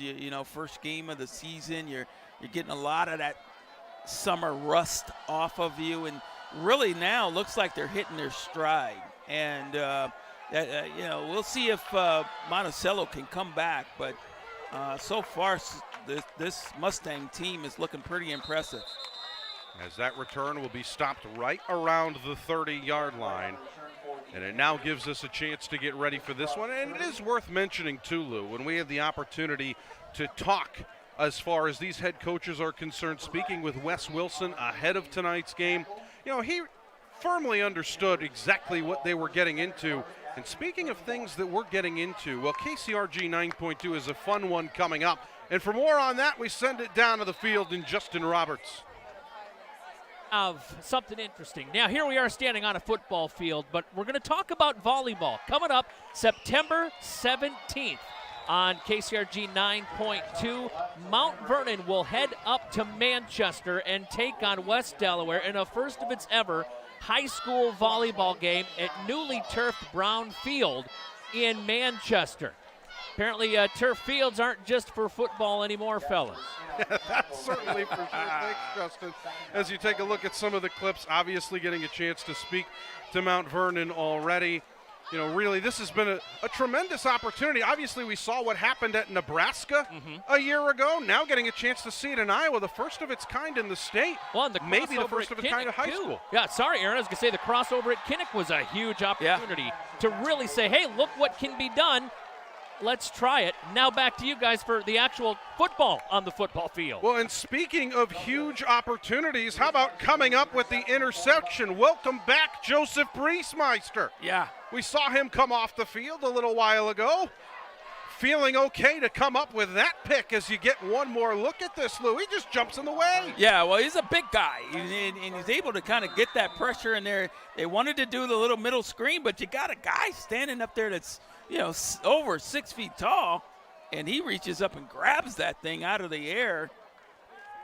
And now more good field position for Mount Vernon. Haverback, hard throw to Watson Krob, who makes the catch on the near sideline down at the 20.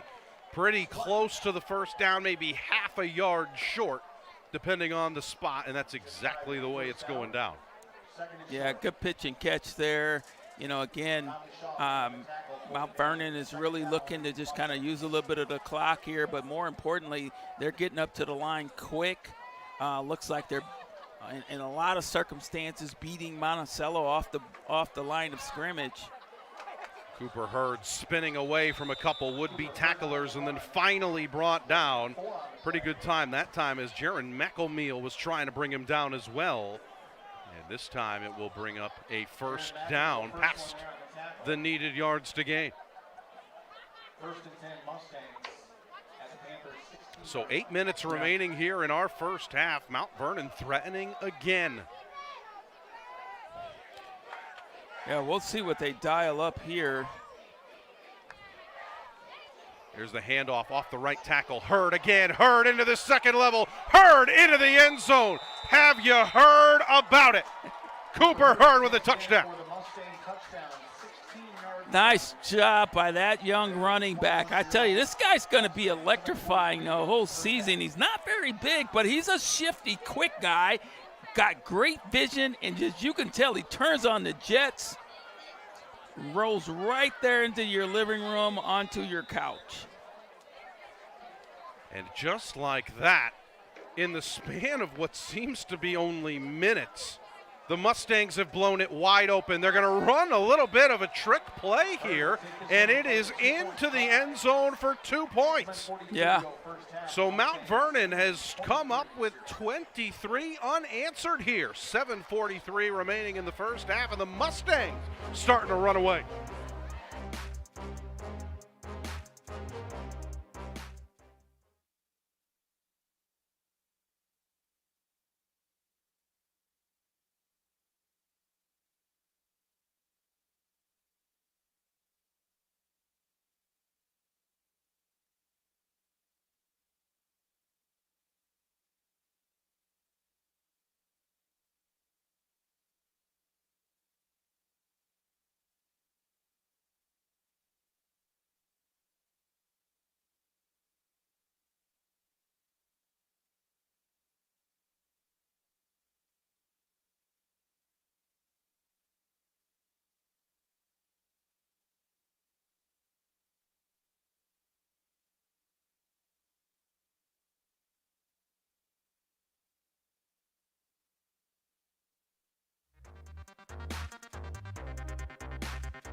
Well, it is officially Friday Night Lights. The sun has set, and the only light remaining is that coming from the electricity. Aaron Scheinblum, Sweet Lou Montgomery, glad to have you along with us. Of course, Justin Roberts doing a tremendous job for us on the sideline.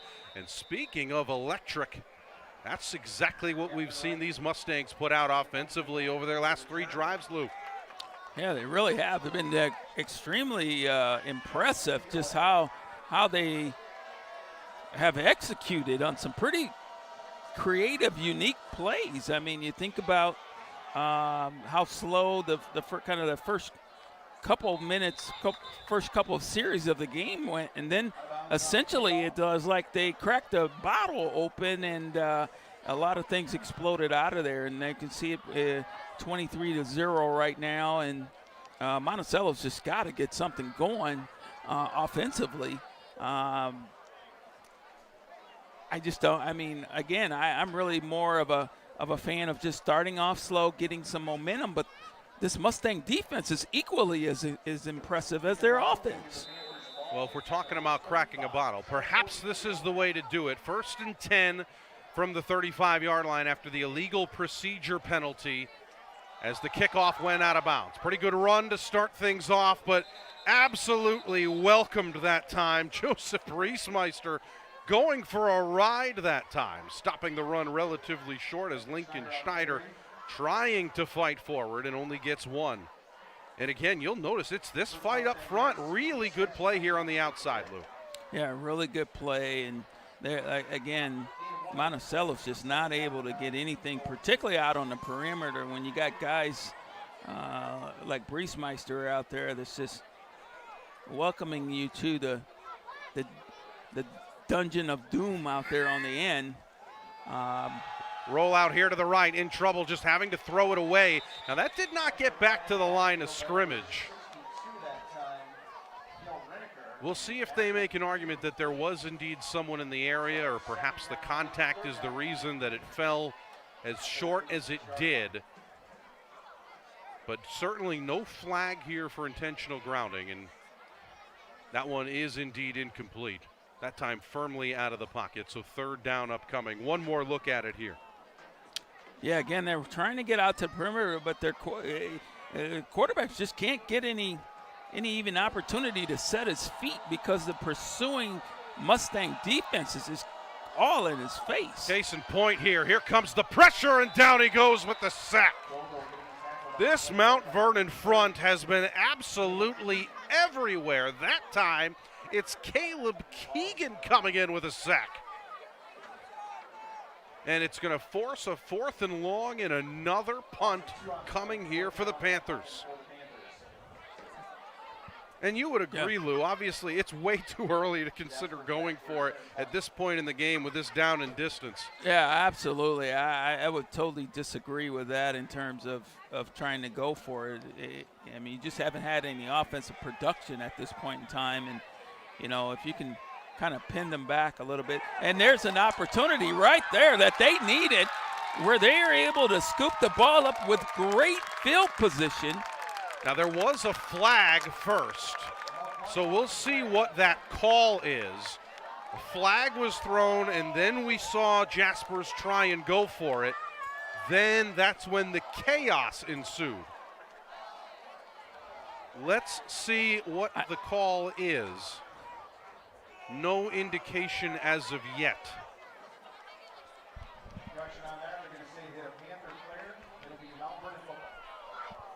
Oh, wow. So what we have just heard over the PA is that they're going to say the ball hit a Monticello player, and therefore all of the chaos means nothing. And just like that, it will instead go back to Mount Vernon. One more look at it, and perhaps saying right there on that far sideline, Lou, that's where the ball was touched. It's really tough to tell, but a tough break there for Monticello.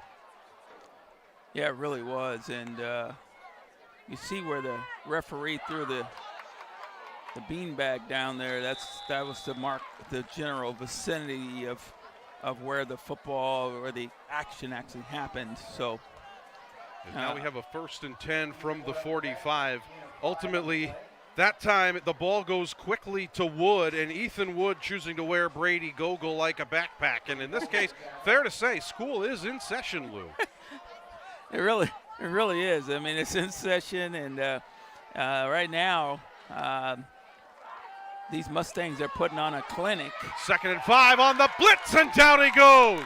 Yeah. That's a big sack here for Monticello. Fighting their way into the backfield, and once again, Gatlin Wright refuses to let us forget his name. Yeah, here's another look at it. The end zone view you'll see he's coming with a lot of heat.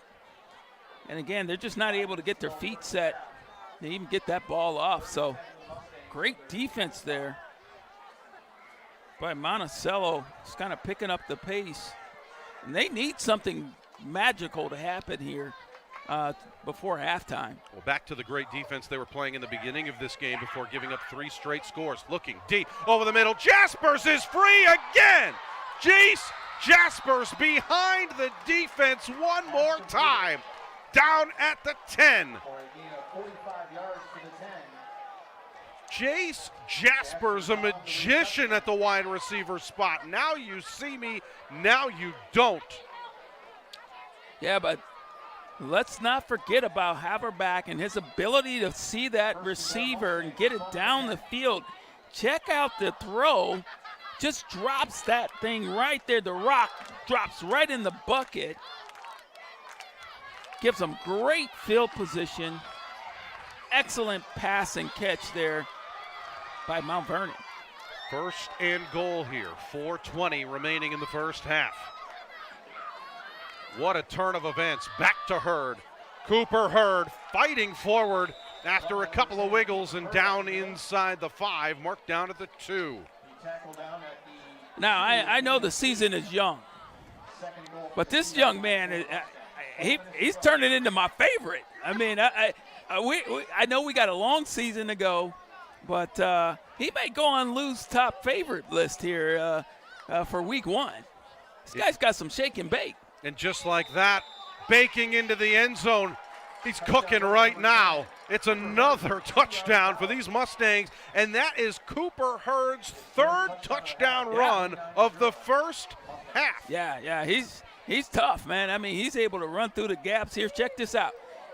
Get those pads low, and a lot of times he's already on the second level.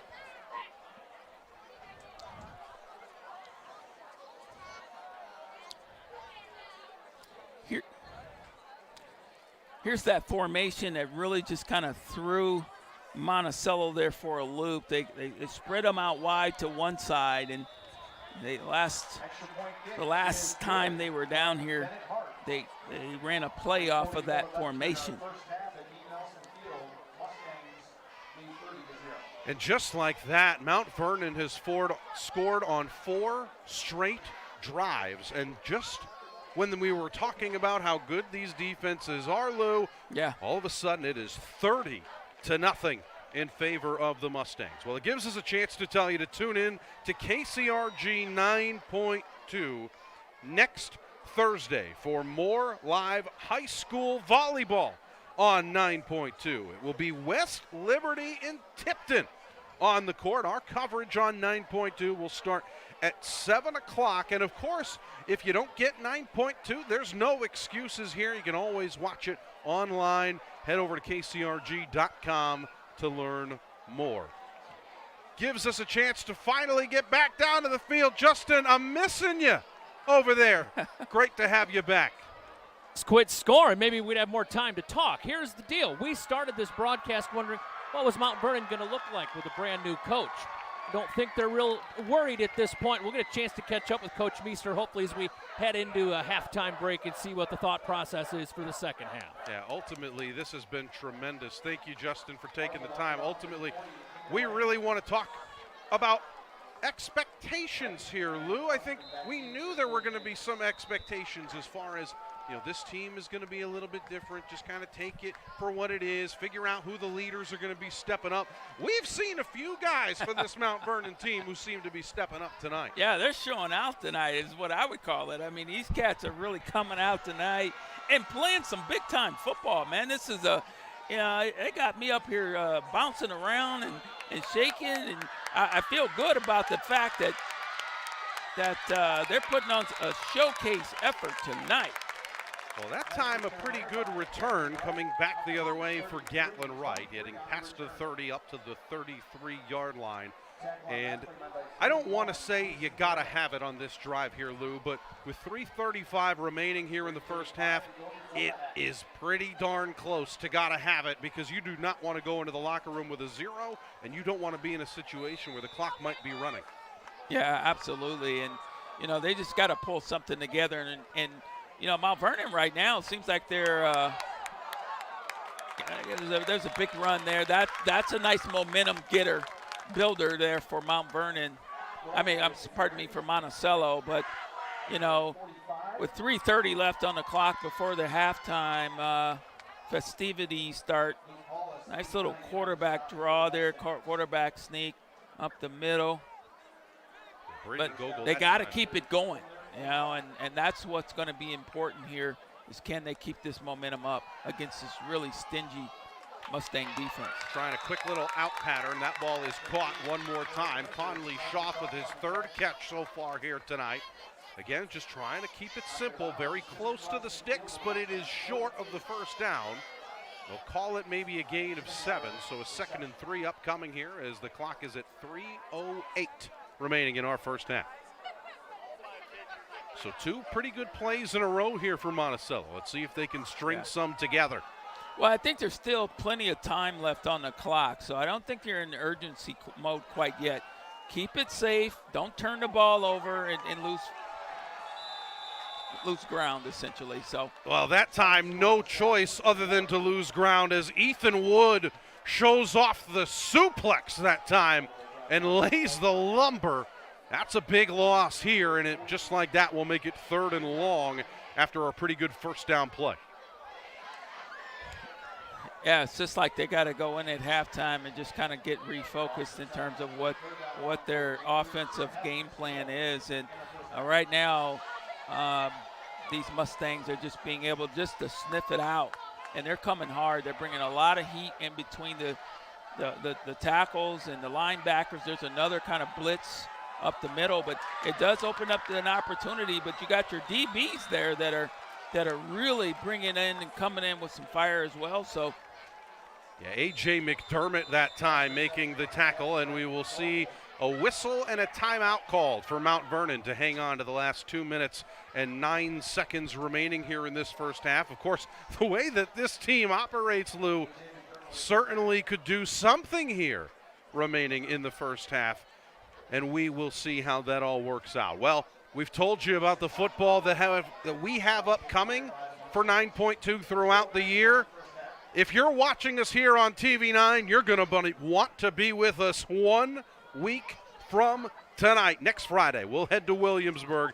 Well, they will take on Xavier for our next edition of Friday Night Lights live on KCRG 9.2. Our coverage will start at 7:30 for that one, and we hope you join us. That's going to be a tremendous game. Yeah, the fact really we is. get it in week 2. Really is going to be a fun game to certainly cover, and we'll you know, I don't think there's a game on our schedule to this season that shouldn't be an exciting game to watch. No, I think from top to bottom, we're really going to see some tremendous talent. I will say that at the risk of jinxing it, and I'll knock on wood while I'm up here, we, with 9.2, our executive producer, Aaron Rooney, who does not like credit, but I continue to give it because it is well-deserved. We're on a hot streak right now with a lot of the games that we've been scheduling, some really entertaining matchups, and I have a feeling that will continue here. 4th down punt is a low-line drive that will bounce past Jaspers. It landed at the 20. He picks it up at the 5, and he's going to take it back. Yeah, dangerous play there. Certainly was. Looked very close to having a possibility of having his knee down there at like the 2, but he was able to scoop it up and brings it out to about the 15-yard line. So with a little less than 2 minutes remaining here in our first half, Mount Vernon has a chance to put up some big numbers here. Potential here for another scoring drive. Going to have to show off the 2-minute ability. That time, looking deep over the middle, Haberback finding a man in double coverage, but perhaps a little greedy. Looking this time for Cole Thurn, the senior, into double coverage again, and this time knocked away, Luke. Yeah, if you're Mount Vernon right now, it looks like that may have potentially been a poor play. In my opinion, I think it was actually a pretty smart play. I mean, from the standpoint that, it takes a little bit of time off the clock. It's high risk because you got double coverage, but you got a smart quarterback. So he overthrew it. If your guy can run under it, great. But here's another sharp throw. The guy's got a cannon for an arm. Yeah, that one of the few drops that we have seen coming Jace Jasper's way. To your point, Lou, that one came in spicy, and perhaps that time picking a sauce that was a little too hot. Yeah, that was that hot sauce that makes you sweat, you know. I think we had that a year ago for this game. It wasn't that Louisiana hot sauce. That was some serious stuff right there. Well, a little bit of a trickeration here on a play action. They're going to actually give it off on a run. And this time around, just simply handing the ball off. Cooper Hurd finding more room to wiggle, Lou, and he is having a tremendous night. Wow, yeah. Yeah, he is. I mean, he picks up a first down and moves the chains again. And Mount Vernon right now really does. I mean, they're in control, clearly, of the football game. But, you know, as long as you're moving those chains, taking a little bit of time off the clock, Monticello. Haverback launching. Watson Krob got open. Watson Krob again gets behind the defense, and you won't need Sherlock Holmes to figure this out. It's a touchdown. I'm telling you, man, Haverback is just having a fantastic game. Also, they're giving him all the time he needs to find his receiver. So this big offensive line is doing a tremendous job of protecting him. He's back there able to set his feet and really just launch those long balls. And you'll take a look at it right here.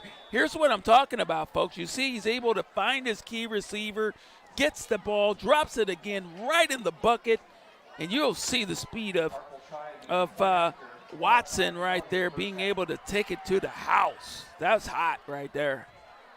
And it only took him 51 seconds. They got the ball back with 1:56 remaining, and they knew exactly what needed to be done. Yeah. Pass, quick little run to throw everything off, and then a bomb into the night. Yeah. Absolutely tremendous throw. Yeah, he's having a big night as well. The quarterback. But I do it every year.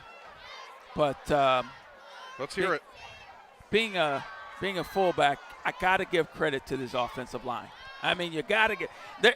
You know, when you got a quarterback that's able to stand back there pretty much flat-footed, be able to launch the ball as far as he can, you got great receivers, you're barely getting touched. That says a lot about the quality of your offensive interior alignment. And those big guys up front are doing the job tonight against this really what we expected to be a very tough Monticello defense. I honestly am just absolutely shocked when you saw how these defenses were starting out on both sides of the ball. And then just like that, 5 consecutive drives for Mount Vernon have resulted in touchdowns that have just absolutely changed the game here. Yeah. I'm very interested to hear that conversation with head coach Brad Meester at halftime. Justin Roberts will bring that to us as soon as the clocks hit 0. If he's not absolutely overjoyous and full of glee, like he was a part of a singing club, ultimately you have to believe he's very happy about where the team is at right now. As the return here comes a couple yards short of the 30, and the clock will continue to run. But meanwhile, gives us a chance to tell you, if you're wondering how the other area teams are faring tonight, don't leave from here on KCRG-TV9. For the 10 p.m. news and then Friday Night Lights End Zone. Scott and everyone else on the sports team are at games all across eastern Iowa, and we'll bring you the best plays and the latest scores. And I don't want to ruin anything, but there's a chance you might hear from us in this game as well. Just a hunch. Starting tonight right after our coverage right here on KCRG-TV9. Perhaps one final play here as this time Gogol trying to find some room and is just brought down right back at the line of scrimmage. And that is more than likely how our first half will end. Well, Mount Vernon has put on an offensive showcase in the last, I'd say, 15 minutes of game time alone. 5 consecutive touchdown drives, including some 2-point conversions to go along with it, gives us our halftime score of 37-0. A year ago, remember, these two teams played a 35-6 final score. Well, right now it has been all Mustangs, and it is safe to say they are putting in work so far. Luke. Yeah, there's a lot of horsepower in that Mustang. You know what I'm saying? I mean, you're talking some amps, and we've seen some amps really crank up tonight in this football game, at least in the first half. And I totally suspect that they're going to continue that same kind of momentum going into the second half. Why slow down? So they may have an opportunity to get some of the younger players in the game, particularly if this momentum continues. But if I'm Monticello right now, I really got to come up with a different offensive game plan. And the first game plan that we probably talk about in the locker room is number one. I got to get some pressure on the quarterback. I got to get some pressure on Haverback. I can't just let him stand back there and throw the football. All right, so that's the number one goal that I would like to do: disrupt some things in the backfield and really get some pressure on him and see if we can maybe have him make a few mistakes. Well, we're going to get a chance to listen to the Monticello band as you see them beginning to take the field. Justin, of course, in the process of grabbing the head coach Brad Meester to have him come talk to us, and really a lot to be excited about if you're a fan of the Mount Vernon Mustangs. It looks like they're just coming now to get ready to speak to us, and it gives us a chance again to take a look at the band as well. And what a tremendous night that we have put together here. And again, glad to have you along with us for the rest of the night. Let's head down to Justin Roberts. All right, gentlemen, thank you. Just gave the inspirational speech to the guys at halftime. You got to be happy, Coach, about how this first half has gone. It's been great. These kids from day one have bought in. They bought in during camp, our off-season stuff, and it's great to see them put that on the field. I'm excited to see it. I could feel the great things were happening. Just the way that they bought in, their attitude, the energy they bring every day. It's a great start for us today. You've had kind of a rough week with the hot weather and school delays and early outs. Seems to have gone well, at least. Where do you go from here now? Well, I mean, we just keep doing what we're doing. That's what we talk about. It doesn't matter what's presented to us. We talk about grit all the time. It doesn't matter the conditions, weather, whatever it is. We're coming to work every single day. And we're going to come to work this second half again. We're going to finish this thing the right way and just keep working. What'd you tell the guys before you let them take a little break there at halftime? I just told them I'm super proud of them. Like, they really went out, I think just flew around. We talk all the time about it's all about the ball. Defense did a tremendous job of getting some turnovers, several picks right there. That's what it's all about. And up front, I thought we did a tremendous job. Our D-line getting into the backfield, our offensive line being able to get a push, and then having the protection they have. Be able to sit back there that long, that's great stuff. All right, Coach, we'll let you get back to halftime. Appreciate it very much. We'll see what happens the second half, all right? Coach Brad Meester, there you go, fellas. As you guessed, Aaron, very happy about how first half has gone so far for his Mustangs. Wow, I really went out on a limb there. Now getting a chance to listen to the band, and thank you, Justin. But now here's our Monticello band providing us some halftime entertainment.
Welcome back to Monticello High School as our coverage of Friday Night Lights live on KCRG-TV9 continues here.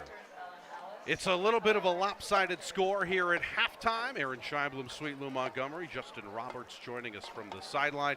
But really, we've seen some really good football in this first half, and you'll notice quickly, Lou, that's where the offense all began. A little bit of a QB sneak, and then, well, really, the floodgates just opened. Yeah, it really did. And here's a little bit of, I wouldn't even say trickery, just poor defensive strategy there by Monticello. And you can see the speed of Mount Vernon really kind of started to get some momentum at this point in time. And we'll take a look at the next play where there's just a power run right up the gut, man on man, helmet on helmet. And the Mustangs won that battle. And here's another just opportunity for Monticello to make a big stop, and they just don't have an answer quite yet for it. And here's that defense that we've been talking about for most of the first half, just being able to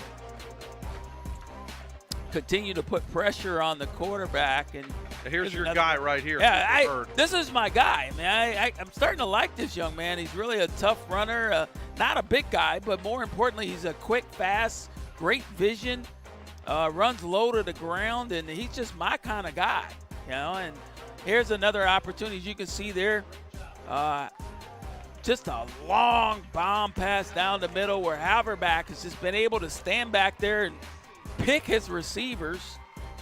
Here's another run up the middle, just putting up some more points. And again, there's very limited pressure, standing there and right before halftime too. Wow. Finding Watson Krob down that sideline, and there he goes, the big 6'3" wide receiver, finding some openings right there. As you take a look at the halftime entertainment continuing to roll on, we will take a break. More football on KCRG-TV9 continues after this.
As we welcome you back here to Monticello, both teams getting ready to come back onto the field, get warmed up a little bit before we see the second half roll on. Again, Lou, here we are talking about a football game in which, you know, I think we really expected a little bit of a back and forth, and we were kind of getting that early on, but give credit to Mount Vernon, and we listened to Coach Brad Meester right before we started halftime.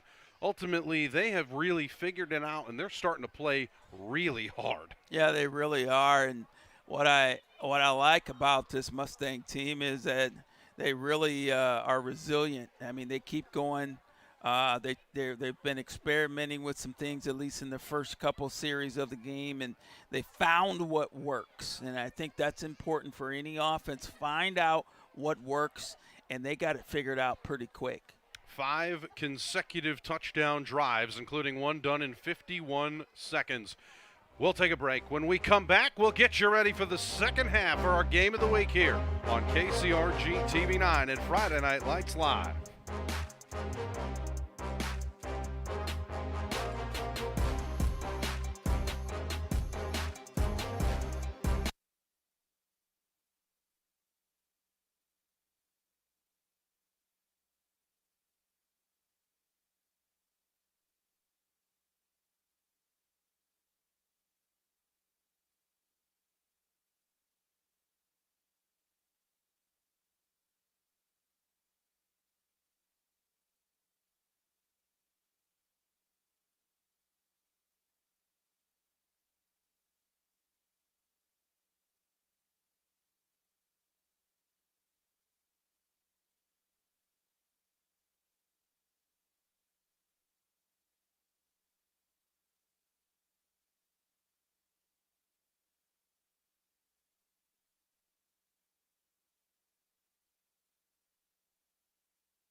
As we welcome you back here to Monticello for our game of the week here on KCRG-TV9. Aaron Scheinblum, the Hawkeye legend, Sweet Lou Montgomery, and our sideline reporter for this evening, the man of many talents, Justin Roberts, who will join us in just a moment. Ultimately, when we talk about this team, Lou, and kind of what we expected, it's been really clear just as far as this Mount Vernon team is concerned.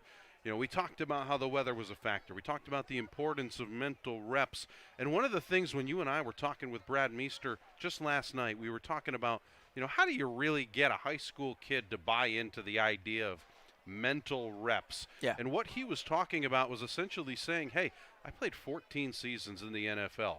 There was a time in my career when I didn't have any other choice other than to get mental reps because my body couldn't take it during the week anymore.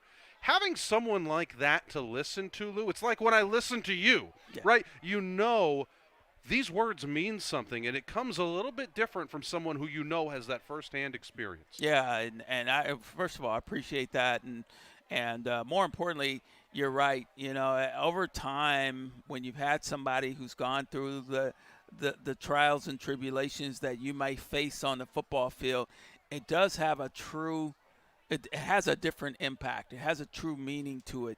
And I love the fact that he talked a lot about grit. He talked a lot about attitude. He talked a lot about mental toughness. He talked a lot about focus. All of those things are critical in building a successful person, but also a successful football team. Because let's face it, at the end of the day, we all wake up, we don't owe anybody anything. And so when it boils down to the X's and O's of a football game, you got to have all of those fundamental pieces and being able to get those mental reps in when your body's tired, when you're fatigued. I'm telling you, it's important. And you can tell from this football team in terms of how they've reacted that they're pretty good students of the game, because they know when this defensive lineman does this, this is what opens up over here, or this defensive back is cheating up, so that must mean another guy's open somewhere else. So you can tell they've been taught very well. And to be fair, you know, Coach Meester did warn us last night. He did say this is not a team where we're starting from scratch and we're starting all over again. He had a lot of confidence in his junior quarterback and Kellen Haverback. And That's been really clear why he would have her back, because, man, this guy's come out throwing. He's made some tremendous throws, deep balls, short passes. Yeah. He's really done everything, and it's very clear as far as guys who have been prepared, done their homework, studied. He was confident that Kellen could be the guy to step in and pick up where they left off. That is high praise for someone who's finally getting legitimate reps at quarterback, and case in point, he's putting on a show tonight. Yeah, he really is putting on a show. I told you, when you're able to drop that ball right in the bucket of where that receiver's hands, where you don't have that receiver doesn't have to break stride on a 40, 50-yard pass almost. I mean, that's awesome, So I think it just speaks to the quality of the quarterback and in particular the coaching of you can tell this kid's been coached up. I mean, he knows how to throw the football, and he certainly is displaying a high level of talent right now. Now, it'll be interesting to see how he does against a little bit tougher defenses as they come up, but so far, so good. And before we kick this thing off here in the second half, let's send things down to Justin Roberts. Justin. Has come out swinging in the first half here. We're going into a brand new set of quarters, if you will. And one half doesn't make a football game. You guys know that. Monticello wants to get back to the Dome. Obviously, this is only the first game of the season. There's a lot of game to be played yet, fellas. So we'll see what happens, and we'll see what Coach has in the playbook. Maybe Monty will open things up here in the second half. Would love to see that. Obviously, this is a very talented team. Thanks, Justin. That would really be able to provide that kind of opportunity. Really, all it's going to take is a spark. But here's where things may get a little bit more interesting. For those of us that are maybe not as in tune with high school football as us are here on the sidelines and in the press box, as we get you kicked off here, it's important here that Mount Vernon is getting the ball to start the second half. And a pretty good kick return here as Jespers takes it out past the 40, down around the 43-yard line. You will notice that as soon as we get rolling here, the clock will continuously run. It is a 35-point rule here in the state of Iowa. That essentially means once a team is up by 35 points, it's a continuous running clock, meaning you're not only playing against your opponent if you're trying to make it back in at Lou, but you have got to play against the clock. Yeah, you got to play against that clock, and we've seen even when the clock was not a continuous clock, how quickly that first half really went. And so they're really fighting two evils at this point, the clock and a tremendous offense and defense by Mount Vernon. So we'll see how it turns out. Touch pass to Ethan Wood. They ran that a couple of times in the first quarter. And if you remember, that's one of the plays that opened up a big pass play that set up a touchdown. It was a big play-action pass that ended up making this game just a couple of plays later on a touchdown run wide open. And they go right back to it here. This time, faking that pass again. In trouble, and there's the sack. This time, not fooled. That's a big one there, coming in and making the tackle from the linebacker spot. Tyler Easton with the sack. Yeah, and that's the signal that I think we need to see from this Monticello football team is to put some pressure on him, put that quarterback on the ground a few times, and you know, they're bringing some pressure. There's great open field tackle there by that young man, and don't let him just stand back there. I mean, keep bringing pressure, see if he can maybe get him rattled a little bit. 3rd and long here. Haverback stepping up in the pocket, has to run with it. Able to make a couple men miss and comes very close to the first down, perhaps a yard shy. And interested to see here what Mount Vernon chooses to do. Only a yard away from the first down, and actually they're going to rule it a first down in general. So perhaps the officials maybe not on the same page, but now they agree there was enough for the first. Yeah, smart heads-up play there by Haverback, just being able to know where he needed to get down and distance-wise, and then he was able to get it done with his legs. So great, smart heads-up play by him. We had a great angle on that, but the officials ruling it indeed a first down, and then another sack. This time coming up is Gatlin Wright again. Lou, Yeah. that has to be the brightest spot of this Monticello team. Not just what Gatlin has done, but the blitzes from the linebacker spots, how they're able to find gaps and get sacks. That's been impressive for them. Yeah, it really has, and that's the way you want to come out in the second half. You know, they certainly understand that there's a running clock going on, and they need to figure out some sort of spark to get back into this game. So bringing some pressure, bringing some heat, not letting him Haverback stand back there and pick them apart. I think it's a smart strategy, but you got to figure out a solution for this running game. Well, speaking of picking them apart, there's a big play. It's Kason Curran on the run, but he lost the football. We're still fighting for it, and Mount Vernon got it back. That was look at the fight for it at the bottom of the pile. Wow. And amazingly enough, how about the biggest guy on the field and Joseph Briesmeister coming away with it?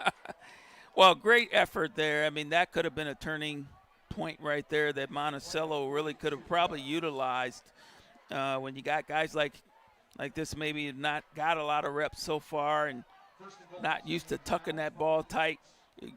Any of you young running backs out there, you got to keep that ball high and tight is what you're always taught. So, and that was indeed Kason Curran's first varsity carry, and now getting a chance to do it again. This time stays into block. They throw it out wide, and it is too high for the intended receiver in Jaspers. It is incomplete.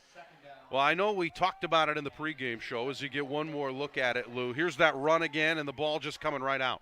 Yeah, and DBs are taught to kind of punch that ball. Once you make contact, you want to take that opposite hand and do that punch move, punch that ball right out of there, particularly if they're swinging it around. So I'm just saying, the moment that Joseph Briesmeister at 6'6", 230 takes the ball, I don't know if I want to get into a scrum with him.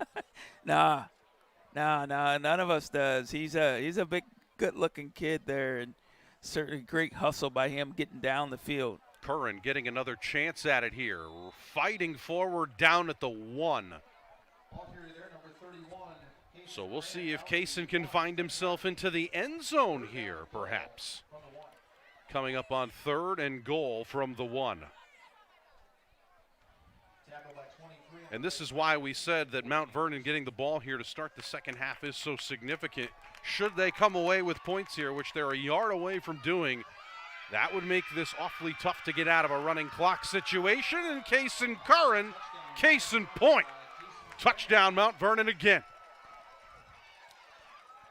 Yeah, kid, just a tough run there up the middle. And this talks about, you know, this is, in my opinion, a great example of the depth that Mount Vernon has. I mean, you can take a back out like Cooper Hurd. Take him out of the game. You come back. You got another back that comes in. Kason Curran, you know, comes up. All of a sudden, he puts the ball in the end zone. Again, this offensive line is playing stellar. Great job. And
One more look at it here, Lou. Just taking care of business as Kason Curran running it in from 1 yard away. And just like that, this lead has been fantastic and really in control here now as Mount Vernon doing a tremendous job. You see the score there at the bottom of your screen. Aaron Scheinblum, Sweet Lou Montgomery, Justin Roberts joining us on the sideline and doing a tremendous job down there. We'll check in with him momentarily. And again, glad to have you along with us wherever you may be watching us from.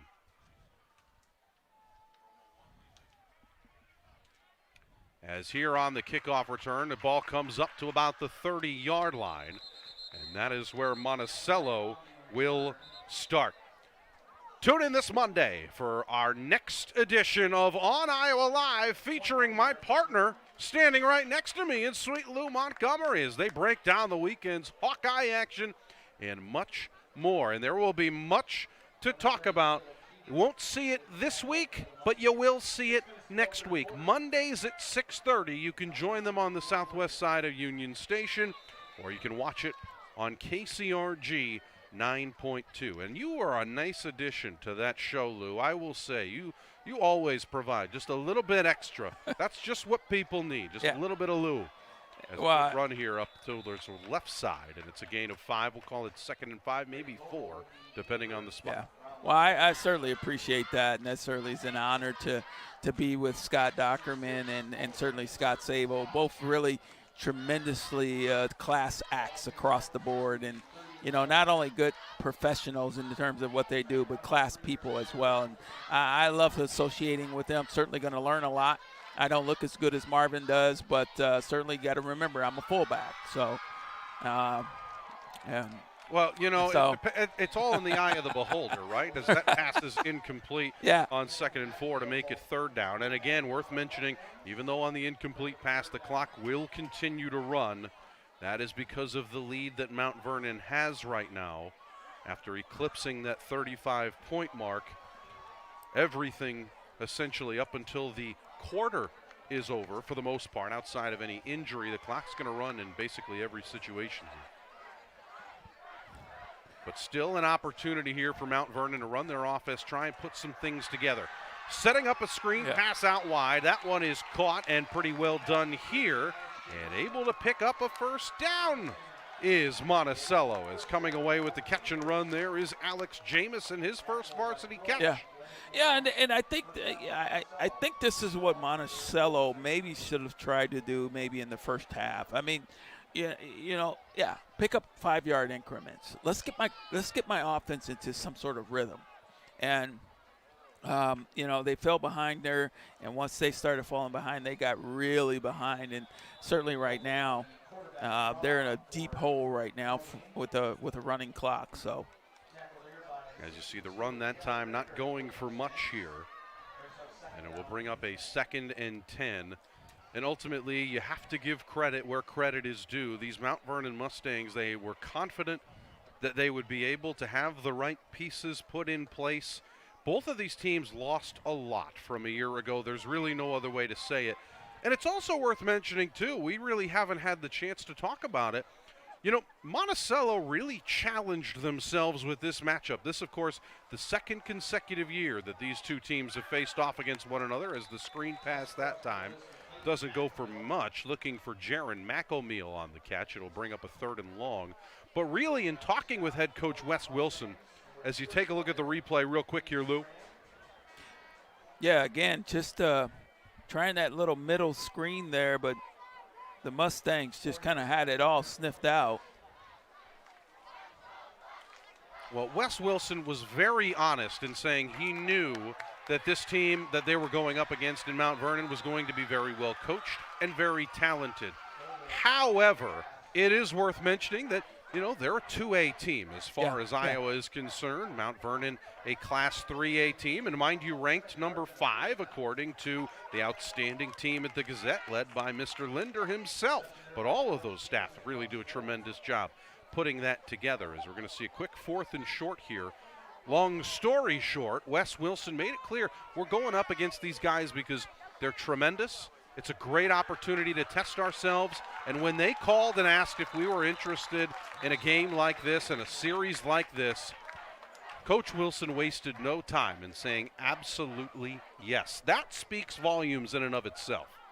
It really does. I mean, you think about you get an opportunity to play some of the big boys up front, and and in the front end of your season. And, it gives you an opportunity to test your guy. It's like at some point in time you're going to test the big brother to see if big brother can really take a punch. Right. And, yeah, you might get knocked down, but, heck, you sure stood in there with both feet and fought like all get out. So there's a lot to learn from this game. Certainly Monticello's going to go back and evaluate a lot of film that they've, mistakes that they've made or opportunities that were left on the field. But, honestly, the scoreboard is one thing, but more importantly, this is a great learning opportunity for these young men. As that time, Cale Riniker, the junior, comes up for the sack. Had 3 of them a year ago. He comes up with 1 here to make it 3rd and 11. And it is worth mentioning as well, as the clock will continue to run here and perhaps a timeout will be called. That is exactly what we will see here. Monticello calls time. We'll take a break while the players do too and talk more when we come back on TV9.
As we welcome you back to Dean Nelson Field here in Monticello, getting ready for a 3rd and 11 here upcoming for the Panthers offense. Glad to have you along with us. About 53 seconds up until the end of the 3rd quarter. A rollout here and an opportunity on the pass. It's a bit low and behind the receiver. That time looking for Carson Lambert, but it was indeed behind him. And it will bring up 4th down, and it looks like Monticello more than content to punt this one away.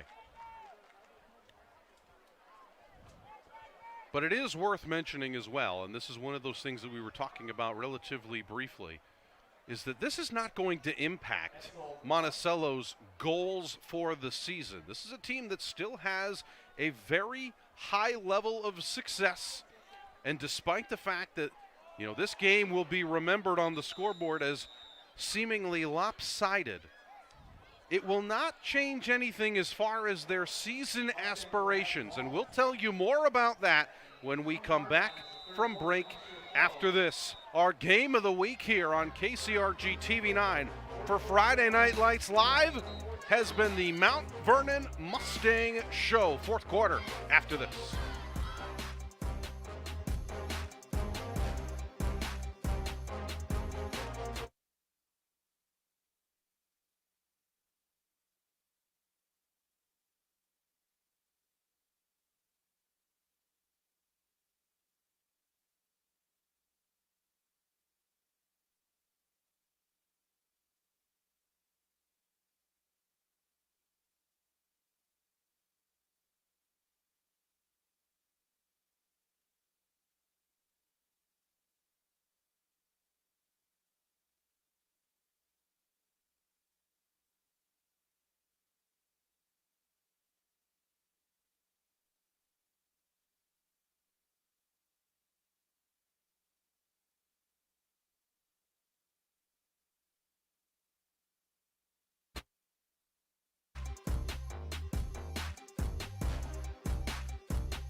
Welcome back to Monticello, the start of the 4th quarter here on KCRG-TV9.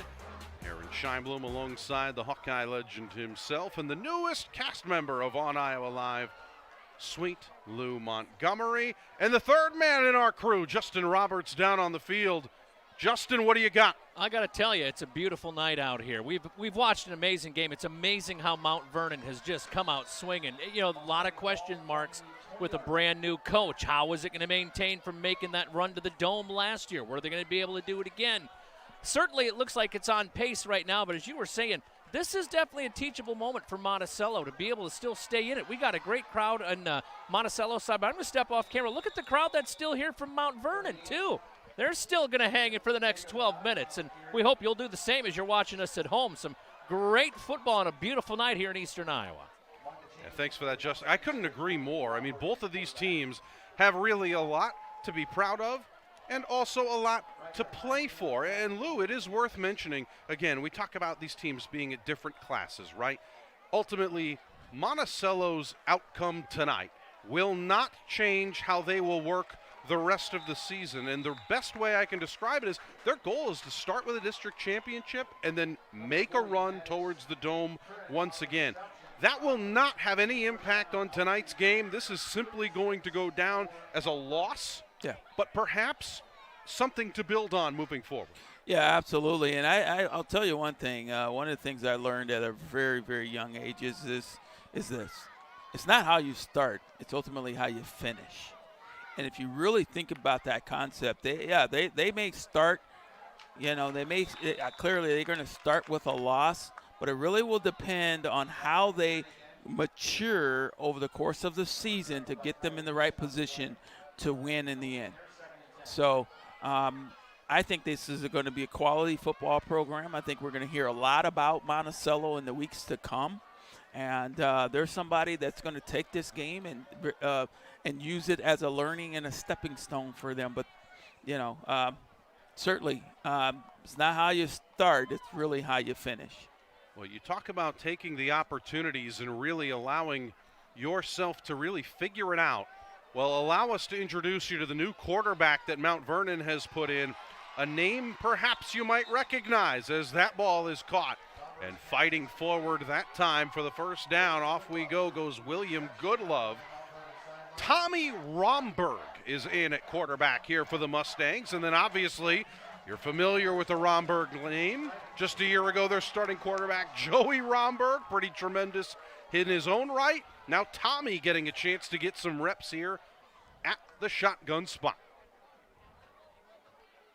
Clock will continue to run, about 9.5 remaining. And the sophomore quarterback will continue to deal. Here's another handoff. Back we go again. And going backwards this time. Good job defensively, and how about the sportsmanship as well, as everybody helps up their teammates and opponents. Great to see. And stopped right at the line of scrimmage. We'll make it 2nd and 10, Lou. Yeah, absolutely. And, it's great to see this Monticello team. Aside from the score, I think Monticello's really played a pretty good football game. You're not seeing a lot of mistakes so I think fundamentally they have the core that's needed to kind of take them throughout the season. You're not seeing a bunch of offsides and fumbles and guys running wrong routes and a whole bunch of other stuff that could also be disastrous to put you down by 44 points. You're seeing fundamentally they're playing very well.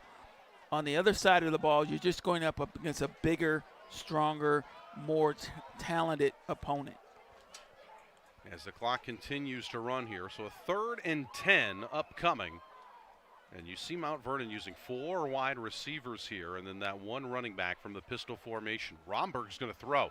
Pump fake over the middle. It is intercepted. Good job stepping into the passing lane this time, and back we go the other way. Monticello coming away with a turnover, and Lincoln Schneider getting the pick. Yeah, see, that's what I'm talking about. I mean, fundamentally, you're seeing good things happen, and this is the kinds of things that's going to carry them into the week 2 and week 3, where you're getting these kinds of plays against the big boys, and I hope certainly you're going to see some more of this as the season continues. So at the very least, we talked about building blocks, momentum opportunities. That certainly seems like a really good place to do it. And case in point, now 1st and 10 at the Mount Vernon 40-yard line for Monticello. They're going to try and throw it deep right down the sideline, and it is caught. Now we're having fun as far as Monticello is concerned, going down the sideline. Carson Lambert high-pointing the ball with the catch. Yeah, guy, nice. We'll take another look at it here. He just launches that ball up, and his receiver goes up and gets it. Just gets it at a high point and snags that ball down. Great toss and catch there. And this time on the run, fighting forward for every yard. Love the tenacity there, down to the 10. And a really hard-nosed run that time as Uriah Etzel gets in there. Yeah. And at this point in the game, clearly Mount Vernon's got some of their younger players in the game right now. They don't have their first team unit in there. So that's a great opportunity for Monticello to take advantage of it. And there you go. Brady Gogol runs it in for a touchdown from 10 yards out. And Monticello able to get themselves on the board here. And just like that, Monticello has some points here tonight, Lou. Yeah, nice execution there. He's taking it right up the middle. And how interesting, too, Mount Vernon was able to score a lot of points early with the RPO a little bit, trying to use a little bit of that option play. And that's exactly what gets them the touchdown here. Kick is up, and the kick is no good, wide to the left with 6:17 remaining here in this one. We will take a break. More football after this on KCRG-TV9.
Welcome back to Monticello. The Panthers getting on the board here late in the fourth quarter, giving us the score you have at the bottom of your screen. Aaron Scheinblum, Sweet Lou Montgomery. Of course, Justin Roberts has joined us throughout the evening. Always great to have him on the sideline. And what a tremendous talent that they have here at KCRG-TV9 with Justin Roberts. The guy does it all. He does. Weather, he hosts shows, and here he is sideline reporting on a Friday night, hanging out with all of us. A little bit of an onside kick attempt, and simply falling on it this time is Mount Vernon. Right at the 46-yard line is where they will take off. So if you're wondering how other area teams ended up doing tonight, well, let me make it very easy for you.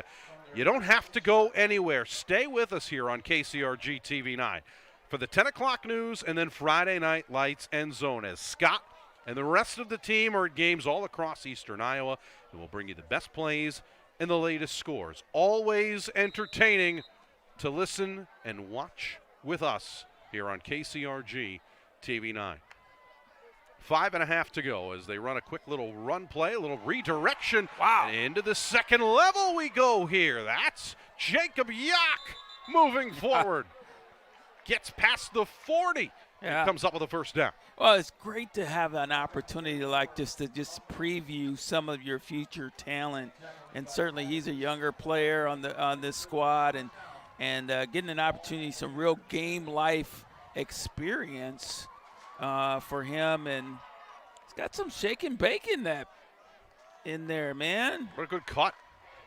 I think you got those legs still. No, man. I disagree. I disagree, man.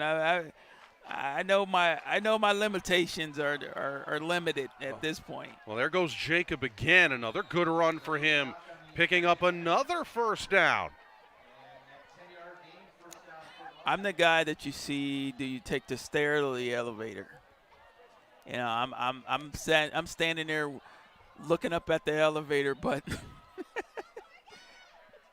to go to the second floor. No, I don't believe that at all. Not one bit. As you see Mount Vernon once again continuing to drive inside the 30 now. And Tommy Romberg handling the quarterback duties, coming in after the tremendous play from Kellen Haverback to get us to this point in the game. They hand it off to Yak one more time, and another good run here. Gets a big chunk of about 4. 2nd and 6 upcoming. Clock will continue to run under 4 minutes to go.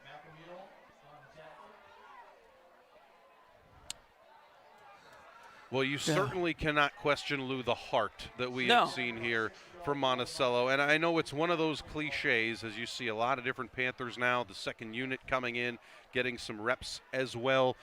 Really, it's the fact that they're not just lying down and they're still out here playing hard-nosed football. That really tells you everything that they've really tried to instill in these players over the last few years especially.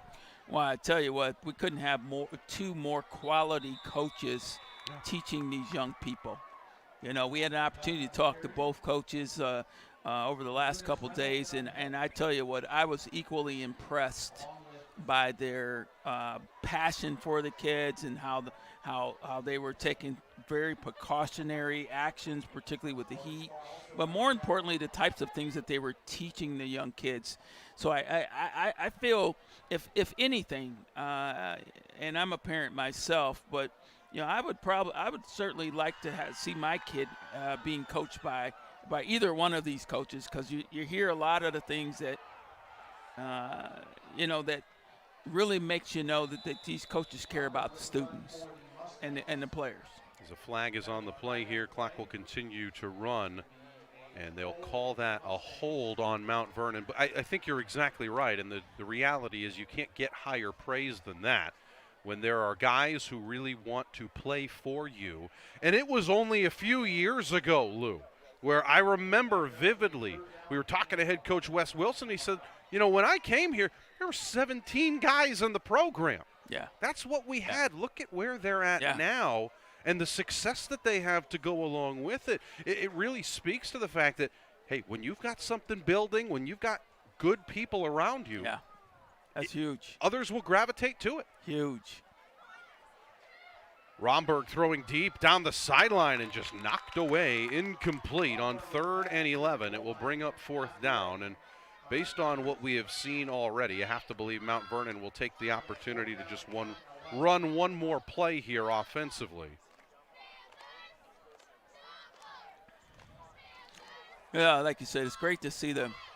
And Justin brought this up. You know, the fans are still here in the stands, and certainly the student section for Monticello is here to stick around. So I think over the next several weeks they're going to have a lot to cheer about here in Monticello, and you know, this is just the first game of the year, so they'll pick it back up, I guarantee you. As that ball deflected up and incomplete, nearly intercepted again. So you would have to believe that Monticello will come in here, run one more play, and that will put a bow on this one. So Mount Vernon will start the season 1-0, now coming back-to-back years with wins against this talented Monticello team. And one more time for Monty, they're just going to have to figure it out the rest of the way and start to win a lot of games in their class, a lot of games in their district, something they've done before. Perhaps history will repeat itself in more ways than one starting here tonight, as that's a run up the middle. Gain goes for about maybe 3 yards, and it looks like Monticello deciding whether or not they want to run one more play and now making their way to the sideline, and that will do it. So the Mount Vernon Mustangs will come away with a 44-6 victory, putting on a show here on KCRG-TV9. We will take a break. When we come back, we will break it all down. What a tremendous game of football we saw, and we'll talk all about it when we come back after this.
As we welcome you back here to Monticello, after our game of the week reaches its conclusion, these Mount Vernon Mustangs, preseason ranked number 5 in 3A, according to the Gazette.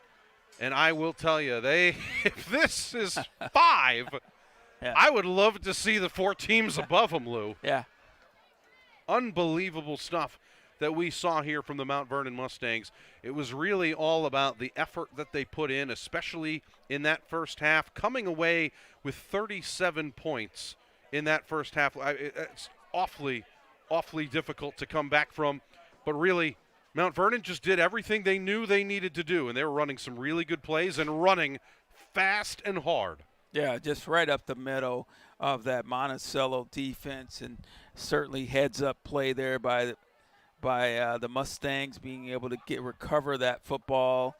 Could have been tragedy there, but the big guy goes right up the middle. And this was kind of the storyline for the entire second half as well, as they really continued to put points on the board. Here's a big interception here by Monticello, being able to bring the ball back across midfield, and just an opportunity for them to make a big play, get down the field. They caught a little bit of momentum here. You'll see it here.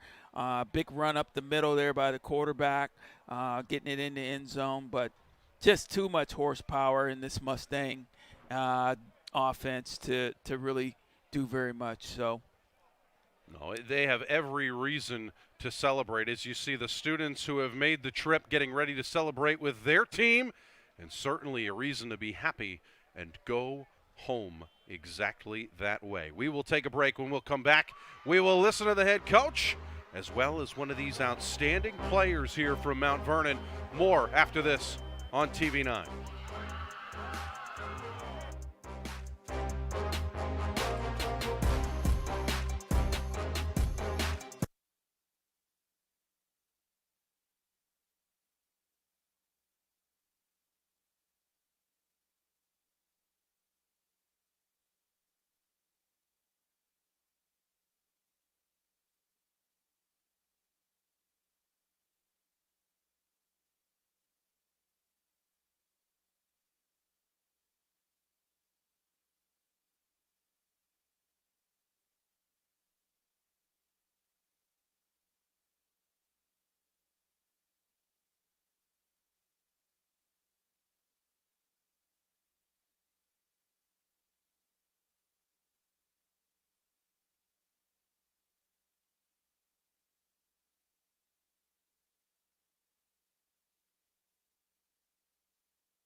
Welcome back to our game of the week here for Friday Night Lights live on KCRG-TV9. Lou, I want to get your brief final thoughts on this one.